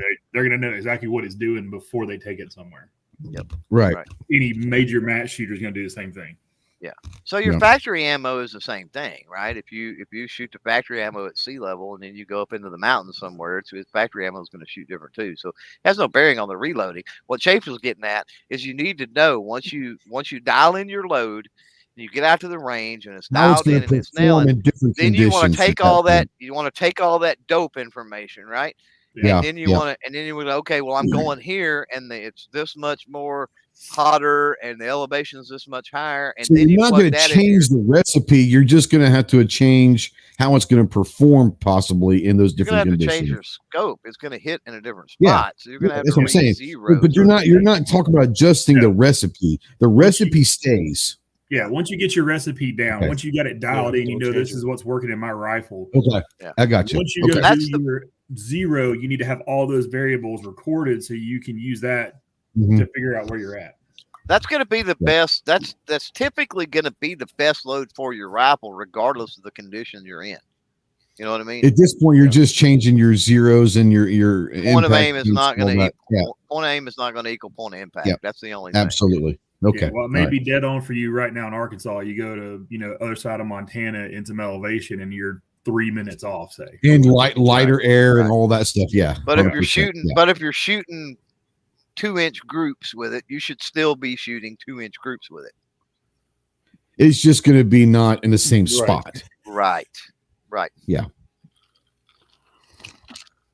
All right. Now that you've thoroughly thrown my ass into a loop, crayon. You're good. You're good. Eat a crayon. I'll be all right. Think about. Oh, I know, because we haven't gotten down my list yet. I'm working on that list. I got a couple more things on the list for tonight's conversation, at least. Yeah, we got primers and I got dyes. That's what we're going to talk. So we think about primers and dyes. That said, on the powder side of things, and once again, how do you say it? What is it? Hodgdon. Yeah. Hodgdon. Okay. Don't pronounce the first D. The first D is silent, basically. Yeah. It's not Hodgdon. Okay. You're right. Yeah, it's not Hodgdon. Yeah, it's Hodgdon. Okay. Is the Hodgdon H4350 a powder? Because the powders, there are some very high expensive powders and there are some very cheap powders. But for the most part, from what my research has shown, a lot of the brands are roughly about that same price. So is Hodgdon a good brand to get started with? Yeah, 100%. Yeah, Hodgdon is almost the only, right? I mean, it's fantastic powder.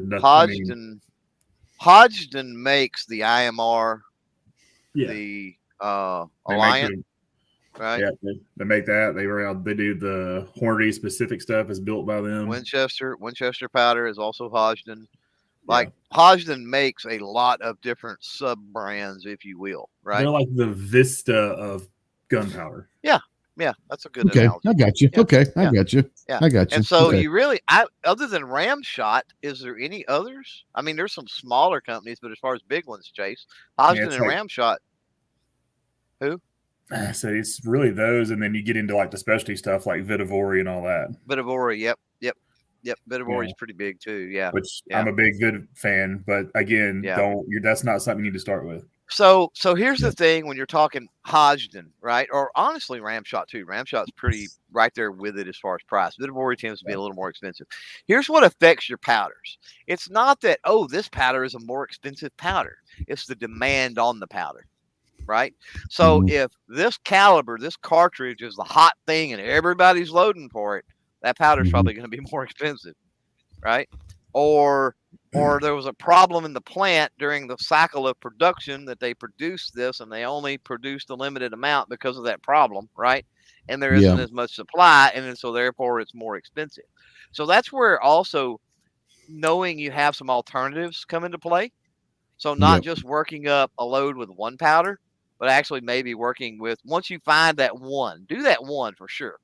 Sure. But then in playing around with the other one, just around with at least one more powder, another alternative is good. Yeah, because at least you can fall back to that. If I run out of brand A's powder and I've got a match coming up and I can't find that powder for some reason, but I do have brand B, I have a recipe that will work for that. Yeah. I got you. Yep. All right. So we've talked brass, we've talked projectiles, we've talked powder at this point. The next one are primers. Now, I know primers in certain things are big differences. Is there a huge difference in brands or anything with primers, or is a primer a primer a primer? Nope. Again, you're right down that road again. No, come on, Trey. Some primers are softer. Some primers are harder. First of all, I'm not asking these questions just for me because I know the answer to this, but there are for other people. I know that a primer is not a primer is not a primer, but I do want to have this conversation for sure. So a primer is a cup and an anvil, and when the firing pin hits the cup, it smashes the anvil and it creates a spark, basically, right? So what Chase is saying is on some of them, the cup is softer than others. You typically see that, I see that a lot with hunting ammunition, quite honestly. Remington primers, Winchester primers tend to be a little bit softer. CCI actually makes, I don't know if they still do or not. I haven't bought reloading supplies in some time because I stocked up 10 years ago. But CCI makes some military grade primers. They're in a white box. Yeah, like number 41s is and they're 50 BMG primers. They're 50 BMG they make, and they're hard. They're hard as a sack of jawbreakers, dude. Yeah. Like they're hard. CCIs are known to be a little harder than like Winchester anyway. For what I'm going to be using this for, I'm going to bring Chase on this one. For what I'm going to be using it for, would I be looking for a harder or a softer primer for competition shooting? Depends on your rifle because it's all depending on how it's built and your basically the spring weight of your firing pin. But to make it easy, go find Federal gold medal match primers. For you, that's the way to go. I bet he could get by with standard Federal. He could. I'm just saying if he finds gold medal, that's the way to go. Because again, it's consistent. Is there a huge price difference between the two, or is it going to be minimal enough that we're going to worry about it? Before all the madness, it was minimal. It was like $5-10 more. Now it's $20-40 more, depending on where you go. Yeah, where you can find. Yeah, but again, it's consistency. Yeah, it's all about the consistency. So for right now, like if I just got some regular Federal, match primers or some CCI, whatever you can get right now. To be quite honest. Okay. You know what I mean? Because ultimately, here's the thing: are you going to have an issue where it doesn't go off? Are you is it going to affect it that much? And my experience with this is that I don't think right now, starting out, regardless of what primer you go with, I don't think it's going to be that big of an issue for you. No, primers, I found over the years that primers are the thing that has the most leniency, if that makes sense. Mm-hmm. Sure. Yeah. As far as your accuracy goes. Yeah. As far as your accuracy goes, load development. Okay. I've switched primers before and seen no. There you go. You're back. I've switched primers before. Okay. And I didn't realize I jumped out. Yeah, it was weird. It's just your camera cut out. I've switched primers before on my recipes, like completely switched brands back and forth, and it makes zero difference. Like you can mix them up in a box and you shoot, and they're all in the same spot. And you can't tell the difference. Yeah. Okay. Are there any brands or primers that I should stay away from? European in stuff? Your opinion? Yeah, personally, I'm not a Remington primer fan. Me neither. So if I stick with Federal or CCI, I should be okay with either one of those. Yeah. Keep in mind they're both used. They're both the same parent company, and Federal and CCI is what the vast majority of the industry uses. Okay, so yeah, Vista owns both of those, don't they? Yeah, I would say with Vista products if I could. Yeah. And then Winchester would be Buck lives about half an hour from me, and he says that CCI and Federal are here local. So there we go. Yeah. That's all I've been able to find around here. So CCI, plenty of them. Yeah, and CCIs are fine. If you can find CCI bench rest primers, even better. Wow, good point. That's their match grade. CCI bench rest? BRs, yeah. It may not say bench rest, but there'll be a BR in front of or behind the number. It'll be like a BR2 or whatever the number of the primer is. But Gotcha. Okay. Gotcha. You're looking for, depending on your brass, if you're running small rifle or large rifle primer holes, whatever. Now, Lockjaw, I think he wins the competition tonight. He said, "Stay away from any site selling primers that accept PlayStation gift cards as payment." That's fair. Yeah, or Bitcoin or any of that mess. Or Bitcoin or Amazon gift cards, iTunes cards or something. Yeah. All right. So, man, okay. The only thing that's left on my list that I wanted to just touch on tonight is the die. Because I from gathering from people, you can spend anywhere from about 100 up to about 300. Now you can spend a lot more, but from 100 about 300 for a decently good die that's going to last and get what I want out of this. Is there a difference between that $100 die and the $300 die? Or I mean, what should I start with dies here? First of all, for people out there that are wanting to know, Chase or Clover, can you kind of describe what a die is and what it does? Let me describe the die, and we'll let Chase be first to answer the question. Okay. So, die is what you're using to manipulate the brass. For the YouTube out there, I'm not talking about die like you're dying of death. A die means like talking about a cooling die, basically. A cooling die, yes. DYE, I believe, right? So, no, it's the same. Or is it DIE still? Is it still DIE? Okay. Oh, yeah, it's the same. So we're talking about a tooling die. You're tooling the brass. That's what you're doing. But you've got a sizing die, which sizes that brass. You've got a seating die, sometimes in combination with a crimping die, that seats the projectile, right, and then crimps the case around it. You have a standalone standalone crimping die. There are those out there that they only perform that one function. Just for the people that might do handguns, you've got a flaring die because you have to flare the case mouth before you see the projectile. Disregard for rifle, and then you've got variations of all these, right? So you've got, with the sizing die, you've got a full length sizing die. You've got a base sizing die, which sizes, it's really weird, sizes more of the brass. A full length sizing die does not size all the way to the base. But a base sizer die does. It actually, the base sizer die is actually the full length sizer, which is really stupid.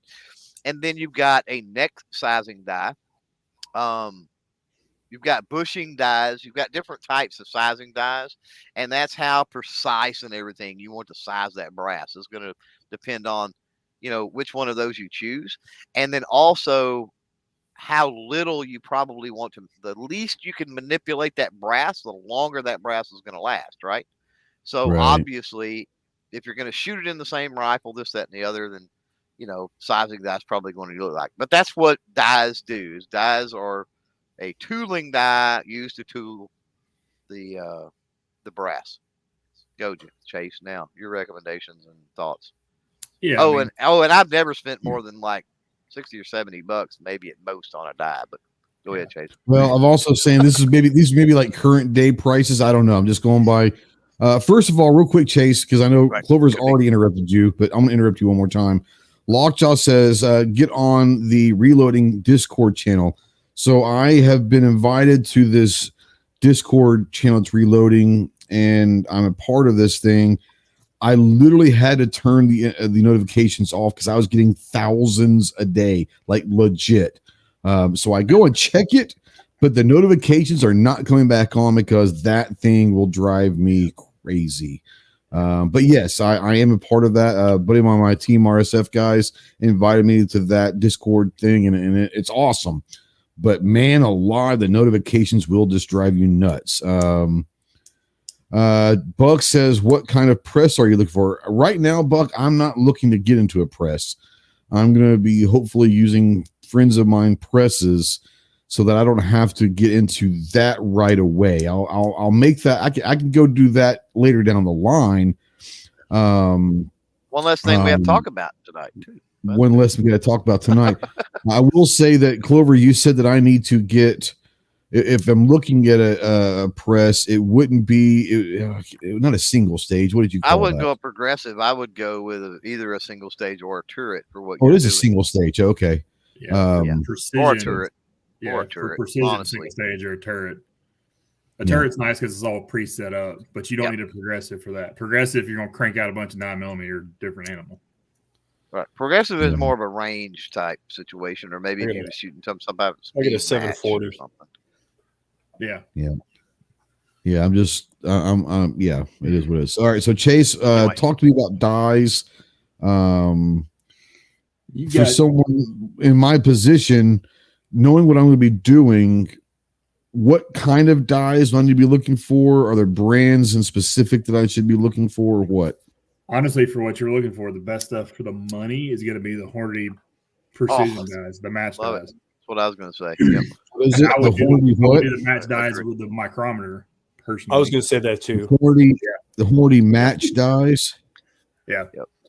Most of my dies are Hornady. I love the Hornady dies. The RCBS match dies are great. The Redding match dies are great. You can get into really expensive, crazy stuff fast. But for what you're trying to do right now, the Hornady match dies, especially the one with the micrometer, because it helps with your seating depth, basically. Mm-hmm. That's the way to go. Yep. I would say Hornady match die with micrometer. Is that what you said? Yes. I would say Hornady first, RCBS second, Redding third. That would be my. Redding makes a fantastic RCBS and then Redding. But they're a pain in the dick to deal with. Yeah, they're also expensive. Redding's the most expensive. Yeah. Of the readily available dies, it's the most expensive by far. So let me get this. So here's where I'm at right now. Okay. I'm thinking about going this to start out with, and I'm going to, as much as I hate to fucking say this, I'm actually leaning towards some advice that Clover gave, which really upsets me on a lot of different levels. But I've already got roughly 300 rounds of once used brass that's Hornady. I can find some Hornady projectiles that I'm already kind of used to, or at least I've shot before. So Hornady brass, Hornady projectiles, like the Hornady match die, like, that just makes kind of sense, correct? I mean, it really doesn't matter about working better together, but they're all coming from Hornady. You would think that they would probably, be good. So, so far I've got Hornady brass. I'm thinking about just keeping the 300 rounds or 280 rounds of brass that I've got right now to start out. Now I've got about 300 more rounds of a mixture of Norma, S&B, and Federal. Okay. So I've got those to maybe play around with before I start actually getting into that Hornady brass, like mess around, make sure I start getting some stuff right. So Hornady brass, Hodgdon, H4350 powder, Hornady projectiles, either Federal gold match, metal match, or CCI bench rest primers, and then maybe a Hornady match die with micrometer. If I was to get those right now, with your guys' experience and all of that, that's at least going to give me a better than average shot of being relatively successful from the beginning, don't you think? 100%. Okay. Oh, yeah. Sounds good to me. Thanks, buddy. I appreciate it. Once you get that recipe dialed in, the components you're talking about using, you'll be consistently better than any of that out the box stuff. Oh yeah. Oh yeah. So G23 says, explain to Ghost the difference between steel die and carbon die. Okay, first of all, he mistyped. I'm sure maybe it was spell check. He means carbide. The difference is there's a bushing. The difference is there's a bushing in the end of the die. That because you do have the possibility when you size brass, you do have a possibility of sticking a die in the size, sticking the brass in the sizing die. It's like so, your friend. 100%. I tell people that are new and they're buying all of their reloading gear, like buy a stuck die remover, please. It's like $10, and you will stick a piece of brass. Now you're using somebody else's equipment, and they likely already have that. So. Okay. It may not be that big a deal, but if you ever stick a case and you don't have one, it sucks. And those Clover, I'm gonna cut you off for a second too. Yeah, that is something I was gonna say earlier, and you're bringing it back up now. That's another reason not to just jump out and go buy Burger OTM hybrids and Lapua brass and all that, because you're gonna fuck some of this up. Oh, you're going to tear up brass. You're going to tear up projectiles. Well, that's what I'm saying is I would like to think that I'll be using some like that Norma or S&B brass immediately to start, knowing that I'm going to fuck it up. But once I kind of get the hang of it, then I can transition into the horny. What's that? I would use some of the smaller lots. Yeah, fuck up the S&B or whatever. Save the Norma. Yeah. Norma's better brass. Really? Oh, okay. Yeah. Well, the reason why I said that is the Norma was not the most expensive ammo, so I just assumed that it wasn't the greatest stuff. Norma's on Lapua level brass. Yeah, Norma's good. Really? Yeah. Oh, snap. Well, I've got like the 300 Norma and 338 Normas. That's Norma. I've got 140 rounds of Norma one spent brass. Yeah, don't fuck that up. Use the cheap stuff. Use the S&B. Okay. Yeah. Right. I would use the S&B to practice the loading, and then maybe that's what I'm talking about. Yes, that's what I'm talking about. Maybe use the Hornady for practicing shots, and then use the Norma for your actual match. Yeah, something along that line. Let me ask you this: if I use the same powder, projectile, primers, and everything else with the recipe, does changing from the Hornady brass to the Norma brass for the match stuff, does that change anything really? Not much. Okay. It's minute. So I can practice with that Hornady stuff, but then just the 120 rounds that I load specifically for the match, I can load that in the Norma and not know and not have a huge difference from my practice with the Hornady, right? Yeah, I would go reverse with this. What I would do is I would take your S&B and I would practice for a little while your reloading with the S&B, right? Yeah, that's what I'm talking about. Yeah. Reload practice. Then when you start your load development, I would move into the Hornady, right? That's what I'm saying, sure. Then once you get the Hornady dialed down, right? Yep. You're going to be really close by switching to the Norma. You're going to be really close, right? Not going to be perfectly same hole the same. There might be a little bit of variance. I would take that recipe, I would transpose that over to the Norma, tweak that just a little bit, and then go back to the Hornady with it, right? So that you're using the same recipe, but the Hornady ammo, that's not maybe the optimal recipe for the Hornady ammo, but it's not going to matter as much because that's what you're practicing with. You see what I'm saying? And you're using the more accurate stuff for the actual competition. Yeah, it would be like me. I shoot black box LE match in a rimfire precision match, right? I don't practice with that crap. Sure. So it'd be the same. What you're saying is I need to do load development and practicing with the Hornady brass, but when I'm getting ready to load for a match, use the Norma brass for the match. Right. You want to the stuff that 120 rounds I'm going to take for specifically the match, load in the Norma, but do the practicing with the Hornady, correct? Yeah, because you want to be able to shoot that Norma some because the load development will be slightly different. It may be that's what I said. Yeah. Do your initial load development on the Hornady, tweak it with the Norma, then go back to the Hornady and just load everything else, the Hornady and the Norma, to what you tweaked with the Norma. Make sense? Where you don't have multiple recipes, the only difference is the recipe. The recipe that I tweak a little bit for the Norma, knowing that's going to be my legit match ammo, even that recipe I still put in the Hornady, even though I know it's going to be a little bit off. I just go ahead and practice with it because it's going to be the same recipe. And it's the same recipe, and you're not having to change anything, right? Right. Gotcha. Okay.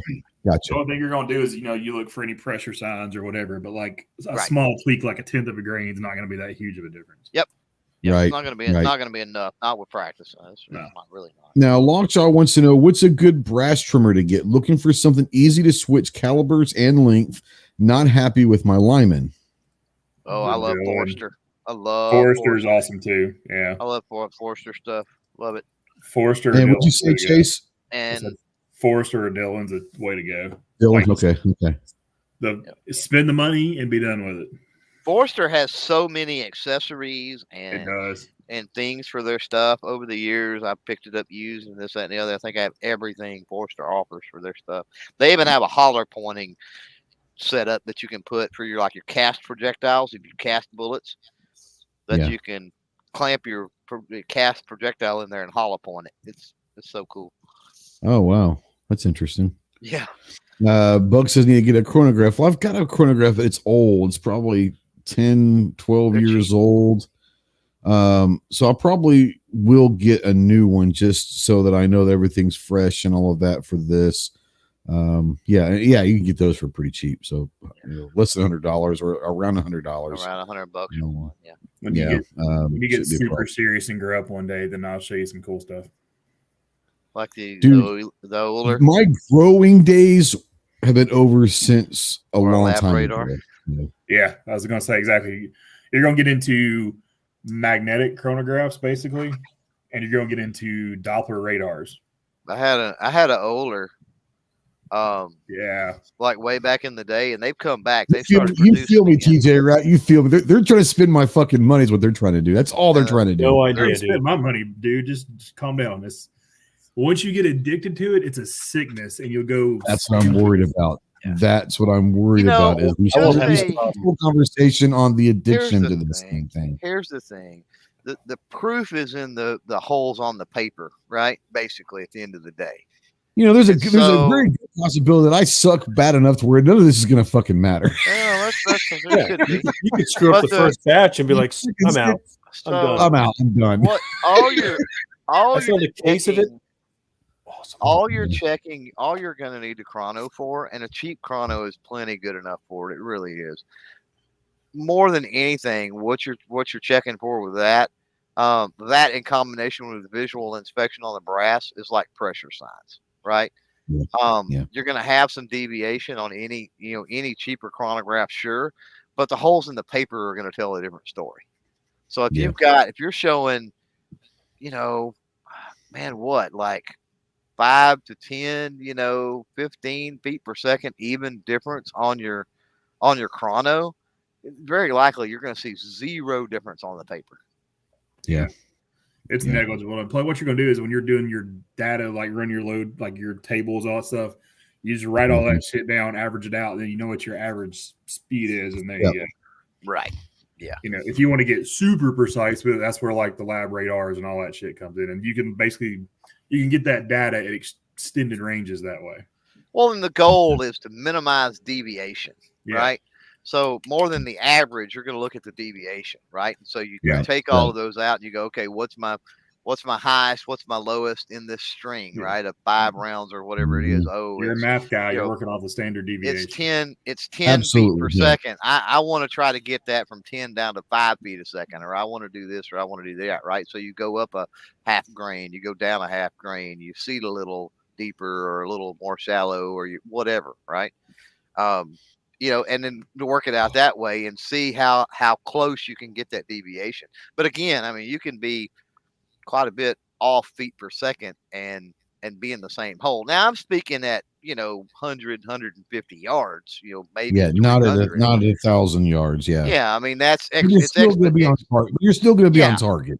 Yeah, it's exponential. So obviously, the further out you get, the wider that's going to be. But you give me a one MOA target 1,000 yards, I should still be okay. Yeah. Best thing, you're trying to shoot 1,000 with a 6.5. The best thing to do is do your development work at 2. Like once you get everything kind of dialed in, start doing most of your development at 200 yards. Okay. Yeah. Okay. Yeah. And see how it runs there. That's a good tip. 200 yard. And that's where you're going to zero too, anyway. Yeah. Then you get to play with all the really fun shit that we hadn't even talked about, like bullet comparators and concentricity tools and all that good stuff. You get crazy with it. Yeah. Because if you want to make little bitty holes at long distance, you got to get into all that shit. I want to be able to compete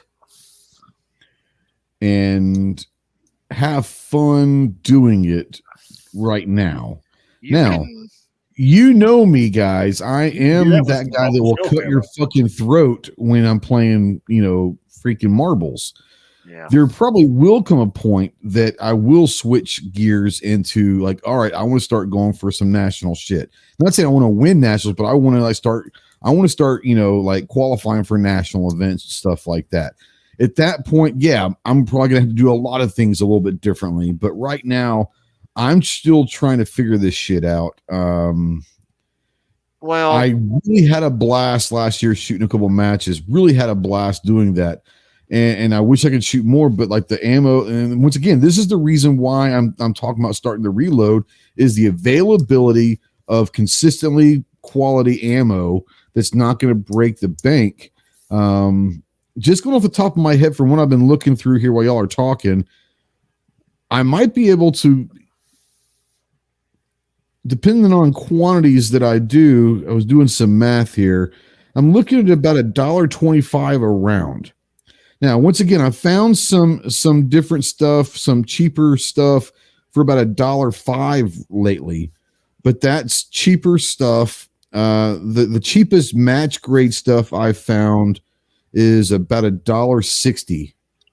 Well, the $1.50, $1.49, I think was maybe the cheapest, but roughly ballparking it's about $1.25 a round right now. Are you factoring the dice? What's that? No, I'm not, because you told me not to, because that's equipment. Yeah. Right. And even your brass, it's hard to factor.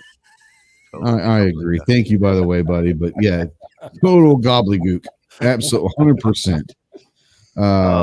So, keep in mind, like when you're talking about buying factory match ammo versus what you're going to make eventually. Yes. The repeatability and the accuracy difference is where it's at. I mean, it's exponentially better. That's what I'm saying is I'm already under.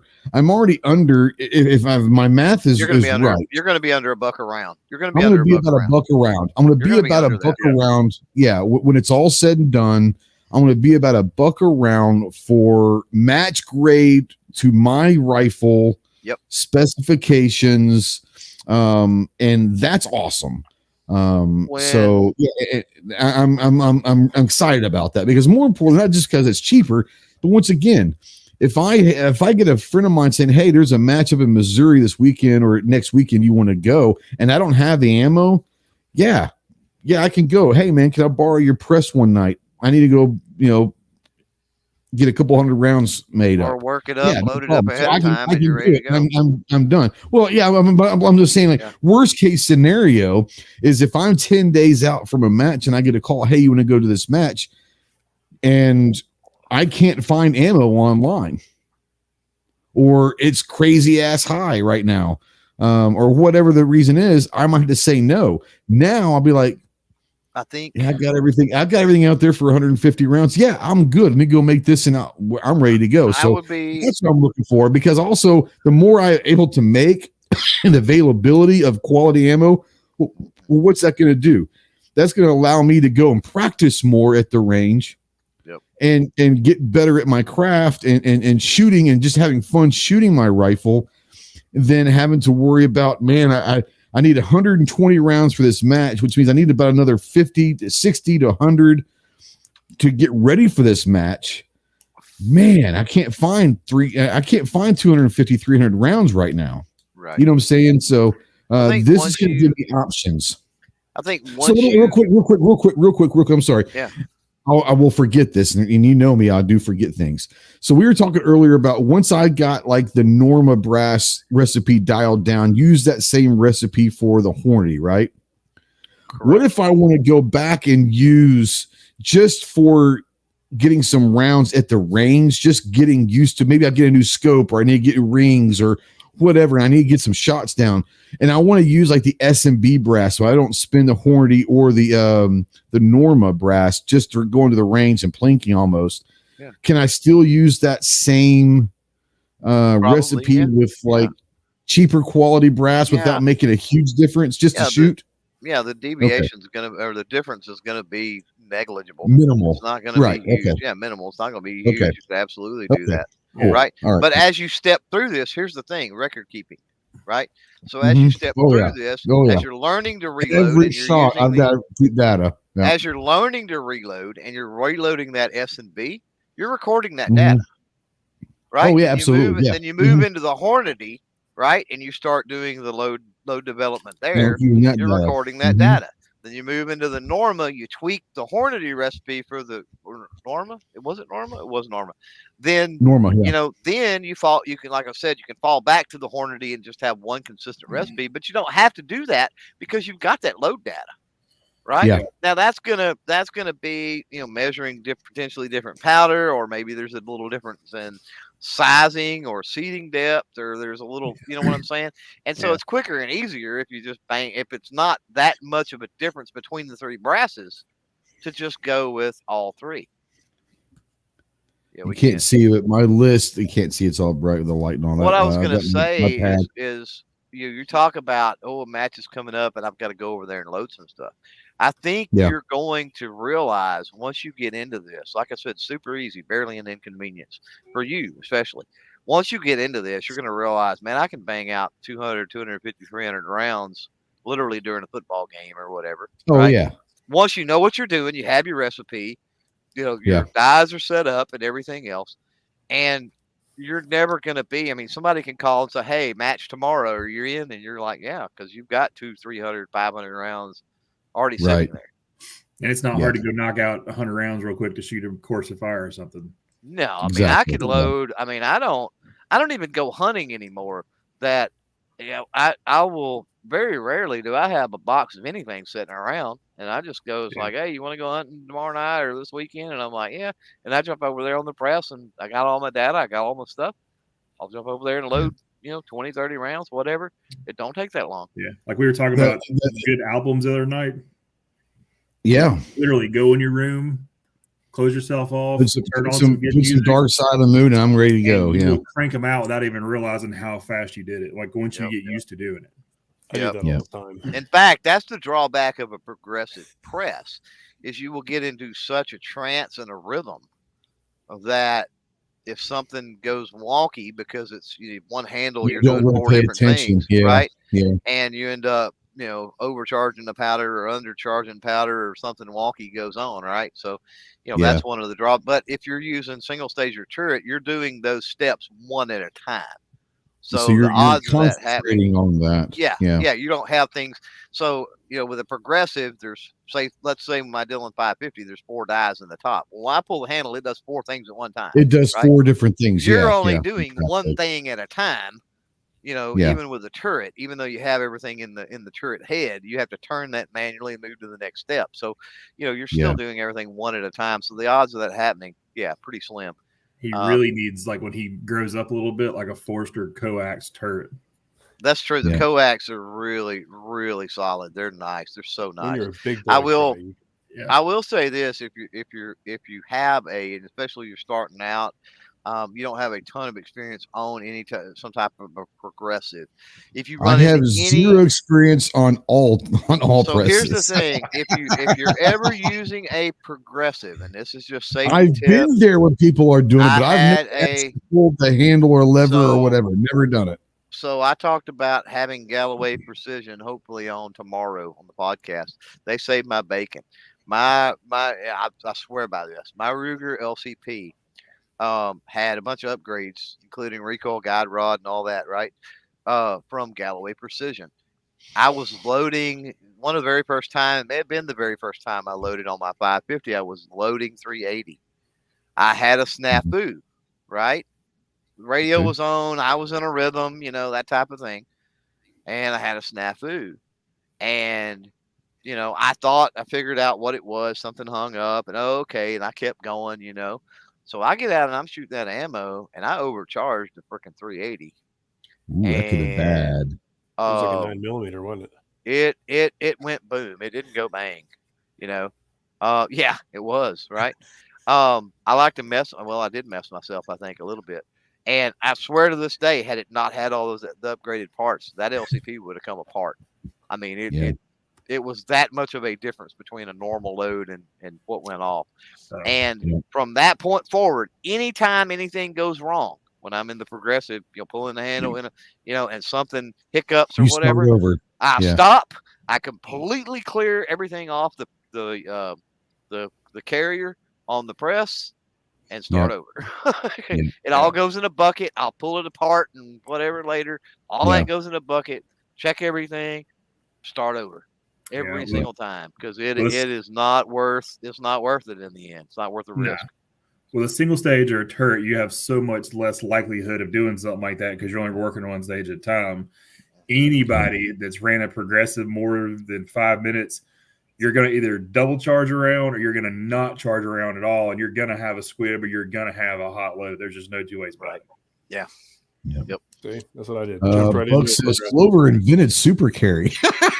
You invented a 380 super carry, didn't you? Inadvertently, yeah. I don't know what you could shoot that thing in and it not come apart, but yeah. Yeah. A double charge 9mm will absolutely get your attention. So we had one of our local cops here. It's about 3 or 4 years ago. I think Clover, you might have remember when I told this when it happened.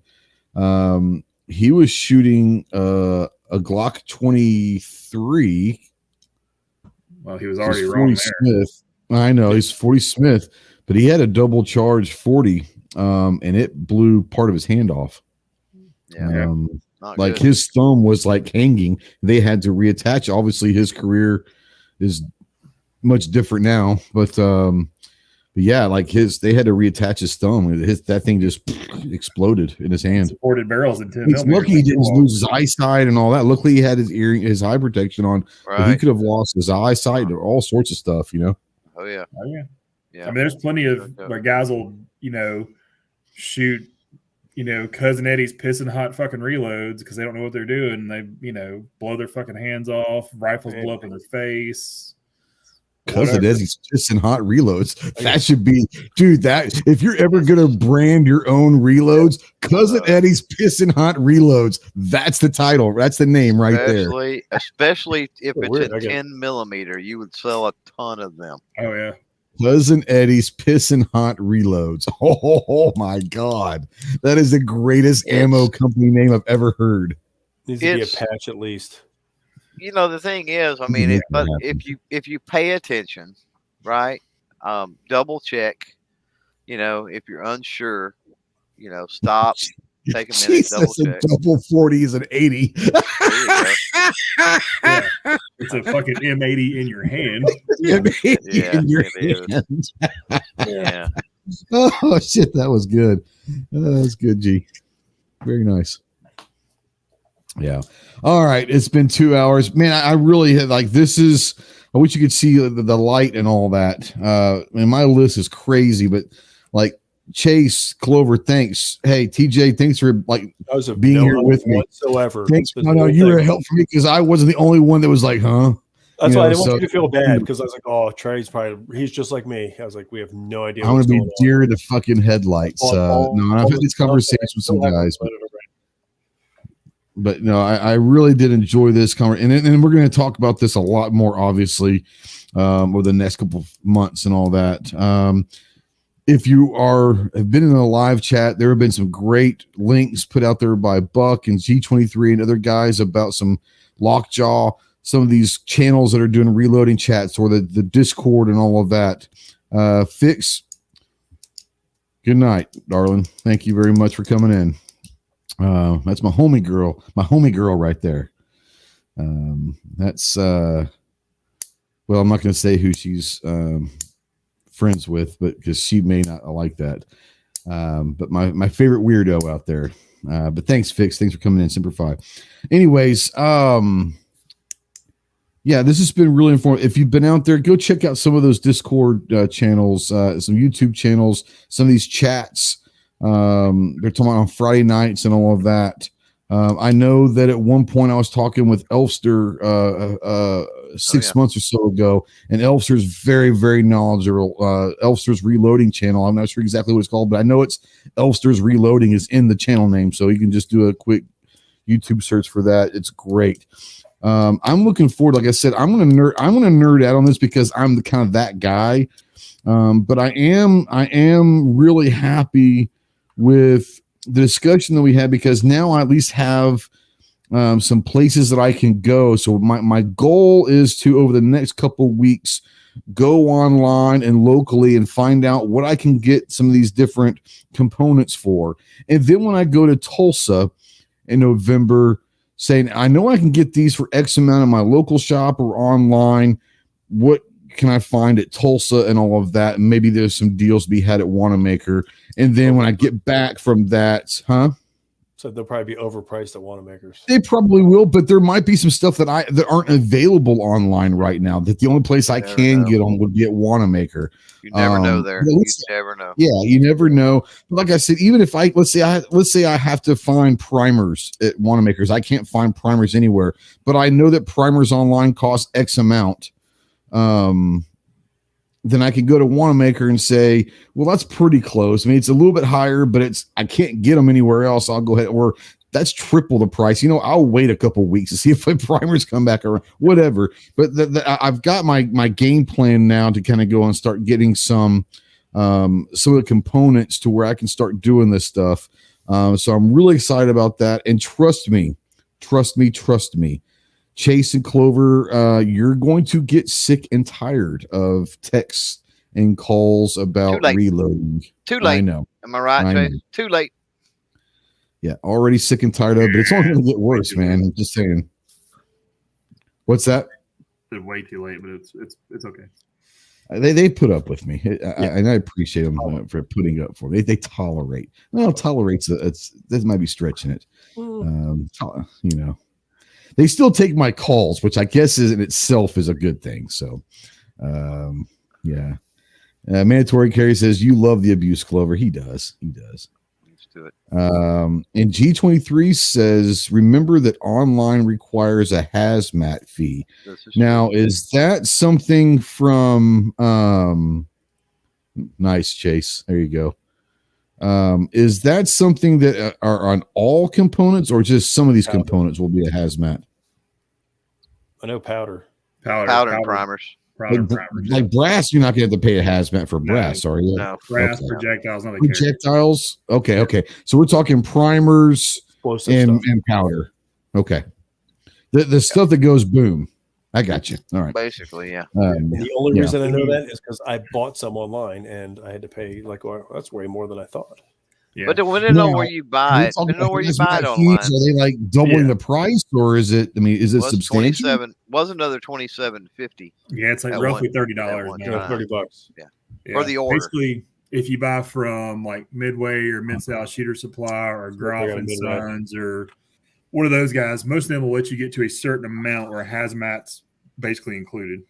Right. Yeah. If you buy so much, hazmat's free. That's what I was fixed to say. Watching specials definitely helps, because sometimes they offer. And that might be a good thing coming up on this time of year with the holiday season coming up. There might be some cool stuff I can find on sometimes Black Friday deals. And sometimes you still have hazmat, but if you can get, like, if you order over $100, you get free shipping, right? So at least you're not paying shipping, some of it offsets. And if you order enough, it offsets too. Like $27.50 on a pound of powder sucks. $27.50 on 5-6 pounds of powder and 1,000 primers, maybe not. It didn't sting as bad on 5 pounds. Yeah. No, G23 says no hazmat on primed cases, and some offer free hazmat. So is there an advantage of getting primed cases? No. Should I even think about that? Fantastic deal. Yeah. Basically, like loaded ammo. It's an ORMD, so it's still a higher class of shipment, but it's not a hazmat. Yeah. No, what I'm saying to you though is, like, if I can find some primed cases, not unless it's a smoking deal. Like, well, you don't know. Okay, so basically, it's going to be cheaper to buy the individual components than it would be to buy them already assembled. Yeah. Like if you could find somebody had a deal, like say like Mid-South Shooter Supply had a really good deal, like Vista gave, hey, look, we have a bunch of this stuff we can't do anything with right now because we can't get XYZ powder or whatever. Yeah. There's a shit ton of gold medal brass with gold medal primers already in them. Knock yourself out. Stuff like that but you know what primers are in those, so that helps. Yeah. If it's just primed brass and you don't know, I wouldn't even mess with it. Yeah, if it's like military tool stuff, you don't know what you got and how old it is. Yeah. Bugs is our friends Cat and all them over at Global Ordnance has no hazmat fee, just got 1,000 large rifle primers. Okay. We're considered large rifle primers, like 6.5 Cree. Would that be what? 6.5 is both, isn't it? Yeah, they've got case sizes. It's all in the primer pocket itself. Some are small rifle, some are large rifle. 45 ACP is the same way. You look at your brass. Some 45 ACP is small and some is large pistol, right? So I just need to look. I need to look at my brass. Is what you're saying? Yeah, and you'll be able to tell if you've got what is definitely a large rifle. You got a 308. 308 is definitely a large rifle. 308's got to be large, right? Yeah, yeah. Do you have a 308? I do have a 308, but I mean, it's easy. He's got a 5.56. Look at the 223. That's a small rifle. There you go. There you go. Yeah, take anything. Take your 5.56, and you'll be able to tell. If it's the same size, it's a small. Is it 5.5? It's a large. Yeah. Stand by. And you have the 6.5 works in the 308 though. I was fixing to say as far as the 308 bolt and everything. Well, I don't have any. They don't have any difference on the primer. The whole idea behind small rifle pockets on larger calibers is they're supposed to hold up to pressure better. Mm-hmm. Right. You got more brass. You got more brass to hold the pressure in. Yeah, less of a weak spot. Yep. Nobody tell Ghost what we were just talking about at all. Well, Fuck you. I understood that part, Trey. Rifle. It's going to be a large rifle. And it might be different from your different flavors of brass. Keep that in mind. Yeah. Son of a bitch. Well, that's large rifle. So, but you'll find large rifle. The Hornady is large rifle. Large rifle is easier to find than small rifle. Yeah, in the mat stuff or the bench rest stuff you're talking about, you're going to find large rifle easier. Yep. Okay, so the Hornady brass is large rifle. I'll have to go look at that Norma and the S&B and the Federal. But the Hornady is definitely large rifle. I think the most common is large. Yeah, it started in life as a large, but like we were talking about earlier, I was messing with is some companies are doing small rifle pockets because it's the longevity of the brass because they can handle higher pressures. Is the thought process. Oh, gotcha. Okay, I got you. Okay, smaller weak spot, basically. And that caliber, you're not making that stuff so hot it's going to matter anyway. I just buy all the primers I can get my hands on, and then I'll figure it out later. Yeah, exactly. I find a good deal of like a gold medal match primer. I just shelf clear that shit. Don't even worry about it. I just got on the Sierra Bullet, or not Sierra Bullets, the Space Coast reloading over there, Space Coast Bullets, and go, oh, you got primers? Perfect. How many can I get? Yeah. How many Federal 210Ms may I have, please? Right. They always, what's funny is they always have 50 BMG primers. Yeah. Always. I'm like, apparently nobody's reloaded this. They're probably 20 years old, but they still got them. Yeah. It's the white box right there, 50 BMG. I'm like, Yep. You'd be amazed how many people load 50. They say G's on a roll at this point. He says a lot of people I know who reload 9mm will take the primers out of the 9mm ammo and just throw the rest of the parts away because they have no stopping power anyways. There's the weekly 9mm joke. We get it. Reloading 50 is like fighting a bear. I mean, I've never fought a bear, but I got to imagine it's pretty close. Yeah. Maybe. Yeah, I was going to ask you, and you have experience fighting a bear? It's tough, man. I sold a few 50 cal presses, and I had to try it, and that son of a bitch is rough. Like I've got the big Lee, cast. All my 50 stuff is Lee, but I actually had to do a modified handle with a pipe to help out with leverage. You know what I mean? Little cheater bar on like there. An extended pipe basically cheater bar. Cheater bar. Yeah, I basically got a pipe on the end of my handle to extend it for leverage because it makes it a little better. And you've got to like size it like 3 or 4 pulls at a time and turn it a little bit every time, like as much as you can. Back it off, turn it just a little bit as much as you can. Back it off. I mean, you got to size that thing 6 different freaking times. Because I'm reloading. I don't have any commercial 50 brass, so all my 50 brass is Lake City, and so it's military, and so it's thick and it's tough and it sucks, but it's fun. First world probs. It's fun when you can load a 50. That's for sure. Yeah, a lot of powder goes in one. I think what you need to do in your next video, though, is put a 50 BMG in one of your single shot 12 gauges. I know, right? We talked about how many rounds you could get out of a pound of powder, didn't we, Ghost? We did, yeah. Yeah. Remember how much it was? A couple hundred? 300? I don't remember. Something like that. Depends on what you're loading. Yeah, it was something like that. It was a few hundred. It was like there's I think it was like a 200 or 250, I think maybe. Seemed like it was 250 because we were talking about 750. 750 would be 3 rounds or something. So it may have been 250. Yeah. For we reference, we were saying roughly we could get roughly 800 rounds if we were saying that I could use my brass 3 reloads. We were saying we could probably get about 800 rounds out of a pound of powder. So yeah 250 roughly. To put that in comparison, well, for reference, I can't my 750 grain 50 load. I can't even get 20 out of a pound of powder. Yeah, my 300 Norma is like 75 rounds, 74 rounds out of a pound. Yeah, my 300 Weatherby Magnum is similar to that. Yeah. You don't get very now, just the imagery of this is hilarious. Buck says Clover has a step stool.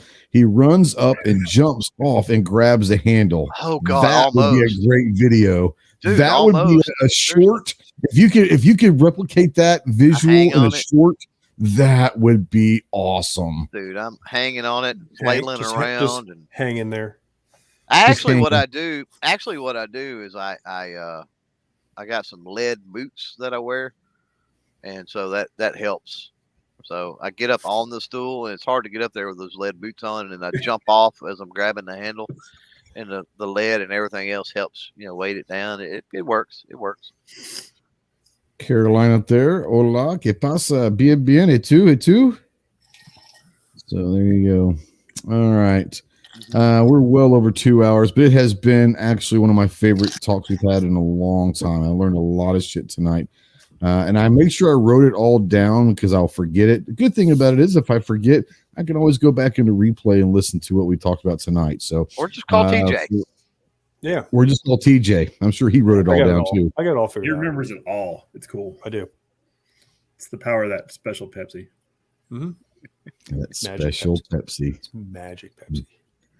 Yeah. What is that behind you? That little round you have there on the table. The my kegerator. Yeah. Oh, that round? That's from awesome. That's from the first gathering. Oh, okay. Black Rock Branding. It is a thermos bottle. Nice. Yeah, thermos. I like it. I like it a lot. It's got bourbon in it. Yeah, you're kidding. I can't imagine that being the case. Shocking, I know. Yeah. Well, now that you're talking and all of that, I want you to talk about something you do know about, and that is Gear Report and all that stuff. I know you got some stuff coming up. Like you said, you've got a couple events you're going to head out to. Mormon Pepsi sounds right. Yeah, Mormon Pepsi, probably not. Pepsi alone is not going to be Mormon accepted. Anyways, what kind of reviews you got coming out on Gear Report, and talk about some of the events you're going to be going to in the next month or so. Oh, I mean, I've got the. I'm still working on the Diamondback DB9, the DVG1 from Sky, and I got the Meprolite optics. I'm working on those. I'm finishing up all that. I just did we went out shooting today, and I got a bunch more pictures. I was waiting on the pictures. Jeff's like, you should be done. I'm like, I need better pictures, buddy. Yeah. So I'm getting those done, and then I'm going to Suppress Fest over in Tampa, NFA review Adams event over there, and then if I can swing it, I'm going to go to CanCon. I think it's a little farther north, but it's another suppressor event. They called it Suppressor Fest when they first came out. Bougie hanging out with only the suppressor people. I'd rather go to Wanamaker's, but I was like, this one's like 3 hours away. Yeah, no, I get it. I can drive there. I can smoke cigars. Perfect. It's a good day. I'm pretty sure you can smoke cigars in Tulsa. Just saying. Not in Wanamaker. I can shoot outside. I can in the smoking section at our ledge out there that we smoked at. We own that ledge. Like seriously, like we own that ledge. Yeah. People walked around us. They were all scared. F&H says a Meprolite A2 front sight post is where it's at. Okay. Random, but thank you. Thanks for coming on, bud. Chase, what's going on? I know that you are in an undisclosed location for an event the next couple of days. What else you got coming down the line? Anything at EAA we need to know about publicly? Well, I mean, where I'm at, it's not necessarily a huge secret. Most people just don't know about it because it's an industry only show. But it's NASGW, so it's like where all the wholesalers get together, all the big distributors, and so it's kind of like the pre-show to SHOT shows. A lot of the new products get shown off, and everybody starts placing orders, that kind of stuff. But there's some new exciting things coming. There's, I mean, a couple of them. We can talk about. One's my profile. It's the P35 with optics. We got the PI, which is a detective model. That's a carry gun. And there's a couple other pretty cool ones that I just don't want to talk about right a second, but I'll talk about them soon. There's a lot of cool stuff that we can be talking about in the next 6 months. Just saying. It's going to be a game changer. And I hate that term. I'm going to put you this way. It's not going to be just Gerson, but EAA and Gerson both are going to rock the world a little bit in 2023. Just saying. Oh, I'm definitely rocking the boat. There's some stuff coming. Oh man, it's gonna be awesome. All right, thanks for calling, buddy. Be safe. I'll some pictures from the show later. Like you see what I'm talking about. Right on. Oh, okay, yeah, got you. Be safe. Have fun. Be a good boy tomorrow night. Be a good boy. Be on your best behavior. Yeah, I can promise you that. Let me tell you. That's funny. Oh, wow. Next couple of days, there is no guarantees. Like telling me to behave. Yeah. I mean, tonight I behaved. You quit telling me to behave years ago, TJ. We know that's just not going to happen. I had one glass of bourbon tonight, and that's it. Whoa. I know. TJ's had one glass of bourbon in the last 26 minutes. I literally came back to the room at 5:30, and I have, I've played nice tonight. Pacing yourself. Yeah, I'm tired. That's the problem. I had 2 hours of sleep and flew, then set a show up. So I'm done with all that. Ugh. Tomorrow the night is young. Yeah, tomorrow you got to go fancy boy though. Yeah, but I got before and after. This is true. Plus, you get to have that fun on their dime, so it's even better. That's even better. Yeah. Yes. I make up some of my membership fees. All right, moving on. Nothing to see here. As Clover likes to say, barely an inconvenience. So I don't know. He saw that on something, and he has coined it, and he is running with it. Clover, what is barely inconvenience in your world these days? So first, I just want to say, if anybody wants the down low on all the secret stuff Chase is talking about, you can jump on my website. I've got a PayPal button, and for the right amount, I will disclose that information. I'm just saying. Other than that, it better be a lot of money because you will effectively end your relationship with Chase at that point. It better be worth it. This is true. You will not be huge in Turkey anymore. He will not be huge in Turkey. You will be normal in Turkey. Here's the thing. The thing, Chase. Don't lie. If the amount is large enough and I split it with you. That's a whole different story. It's cool. Yeah, exactly. So, no, what have I got going? I've got Galloway Precision should be on. It was a reschedule. We had a scheduling conflict a few weeks back, so I've got them rescheduled for tomorrow. Galloway Precision, if you don't know, their slogan, I think, is the Carry Pistol Specialists. And you heard my little story. It's just a convenient timing to tell that story, really. But with my little Ruger LCP, I've got multiple handguns that have some stuff from Galloway. Got some great upgrades of all kinds. Heck, they even make they used to. I don't know if they still do anymore. One of the conversations we'll have tomorrow, and I'll ask. They used to make what they called the rat rod trigger, I think, for high points, which is pretty interesting. Really? I don't know anybody that would want to upgrade their high point necessarily, but they've certainly got it covered, right? So, that's going on tomorrow. Join us for that. If you feel so inclined. And what else? We've got a big announcement. 23 says 5K or more. It's gonna be a hell of a lot more than 5K. I promise you. We're probably talking 6 figures if we're talking this. Yeah, you better add a 0. I think I bet Chase would be okay with 5 figures. We split 5 figures, okay. If you split, okay, so 5,000 a piece, you'll do it for 10. Okay. Yeah, I think that might fly. Anyway, anybody could have leaked that. Anybody, right? So anyway, I didn't say I was going to leak it publicly. See, that's the thing. So I could always deny it. Anyway.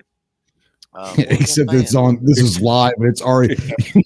You're on. Hey, film saying I would do this. But edit that part out. But there's no proof I did. Just saying that I would be interested or inclined. The magic of the interwebs. Yeah. Anyway. Yes. What next week is that? The Ghost and Clover? We're doing it like a week from tomorrow, right? Next Wednesday. Yes. Every second matters. Ghost and Clover with the special announcement. That's so excited. Be cool. Definitely want to stick around for that. Chase knows what's up already. TJ might. We got a project coming around that could be interesting.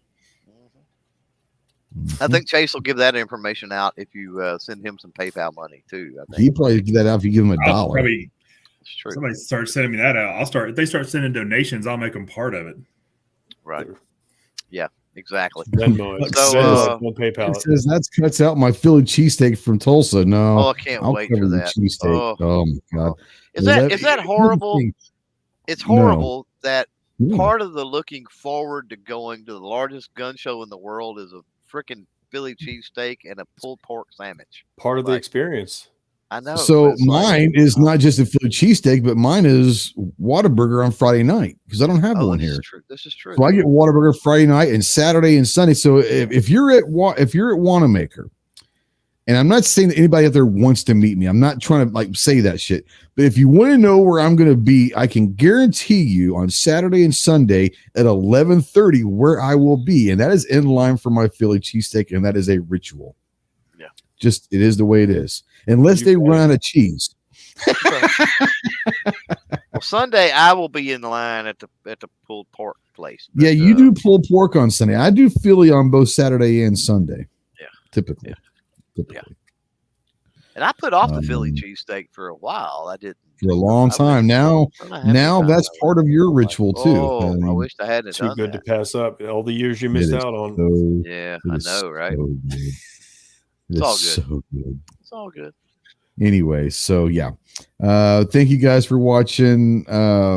We've got a video coming out in the next couple of days. Our 500 round review. If you're a channel member or a patron of ours, then the sneak peek is already available. TJ has already commented on it. But the 500 round review, the Lionheart Regulus Blackout Alpha 9mm pistol is coming out. And in that video, there's an Easter egg about a future video coming out, and I want to see. I wasn't right. You were not right. I tried. I will not be doing a porta potty video review. And G23, you're dead to me. Just saying. He says In-N-Out Burger is better than Whataburger. You are dead to me. So, took a sharp turn. No, that's coming out. But like I said, and if you're here, first of all, if you want to support the channel, we don't ask a lot, but if you are interested in supporting the channel, you like what we see here or whatever, consider it. Only costs you $1 a month if you want to do that. A Patreon or on YouTube channel membership. Thank you all my guys out there and gals that are doing that. Appreciate it. But if you are a channel member or a patron, you already have, once again, the sneak preview of the video that's coming out in a couple of days. More importantly, there is a question on there for you guys. I've got a special guest that we're recording with here pretty soon for the Jarhead podcast, and I'm going to be spotlighting a channel member and a Patreon question on that podcast. So if you're out there and you have a question, go ahead and put that in the comments of those posts. So thanks to Chase, to TJ, and to Clover.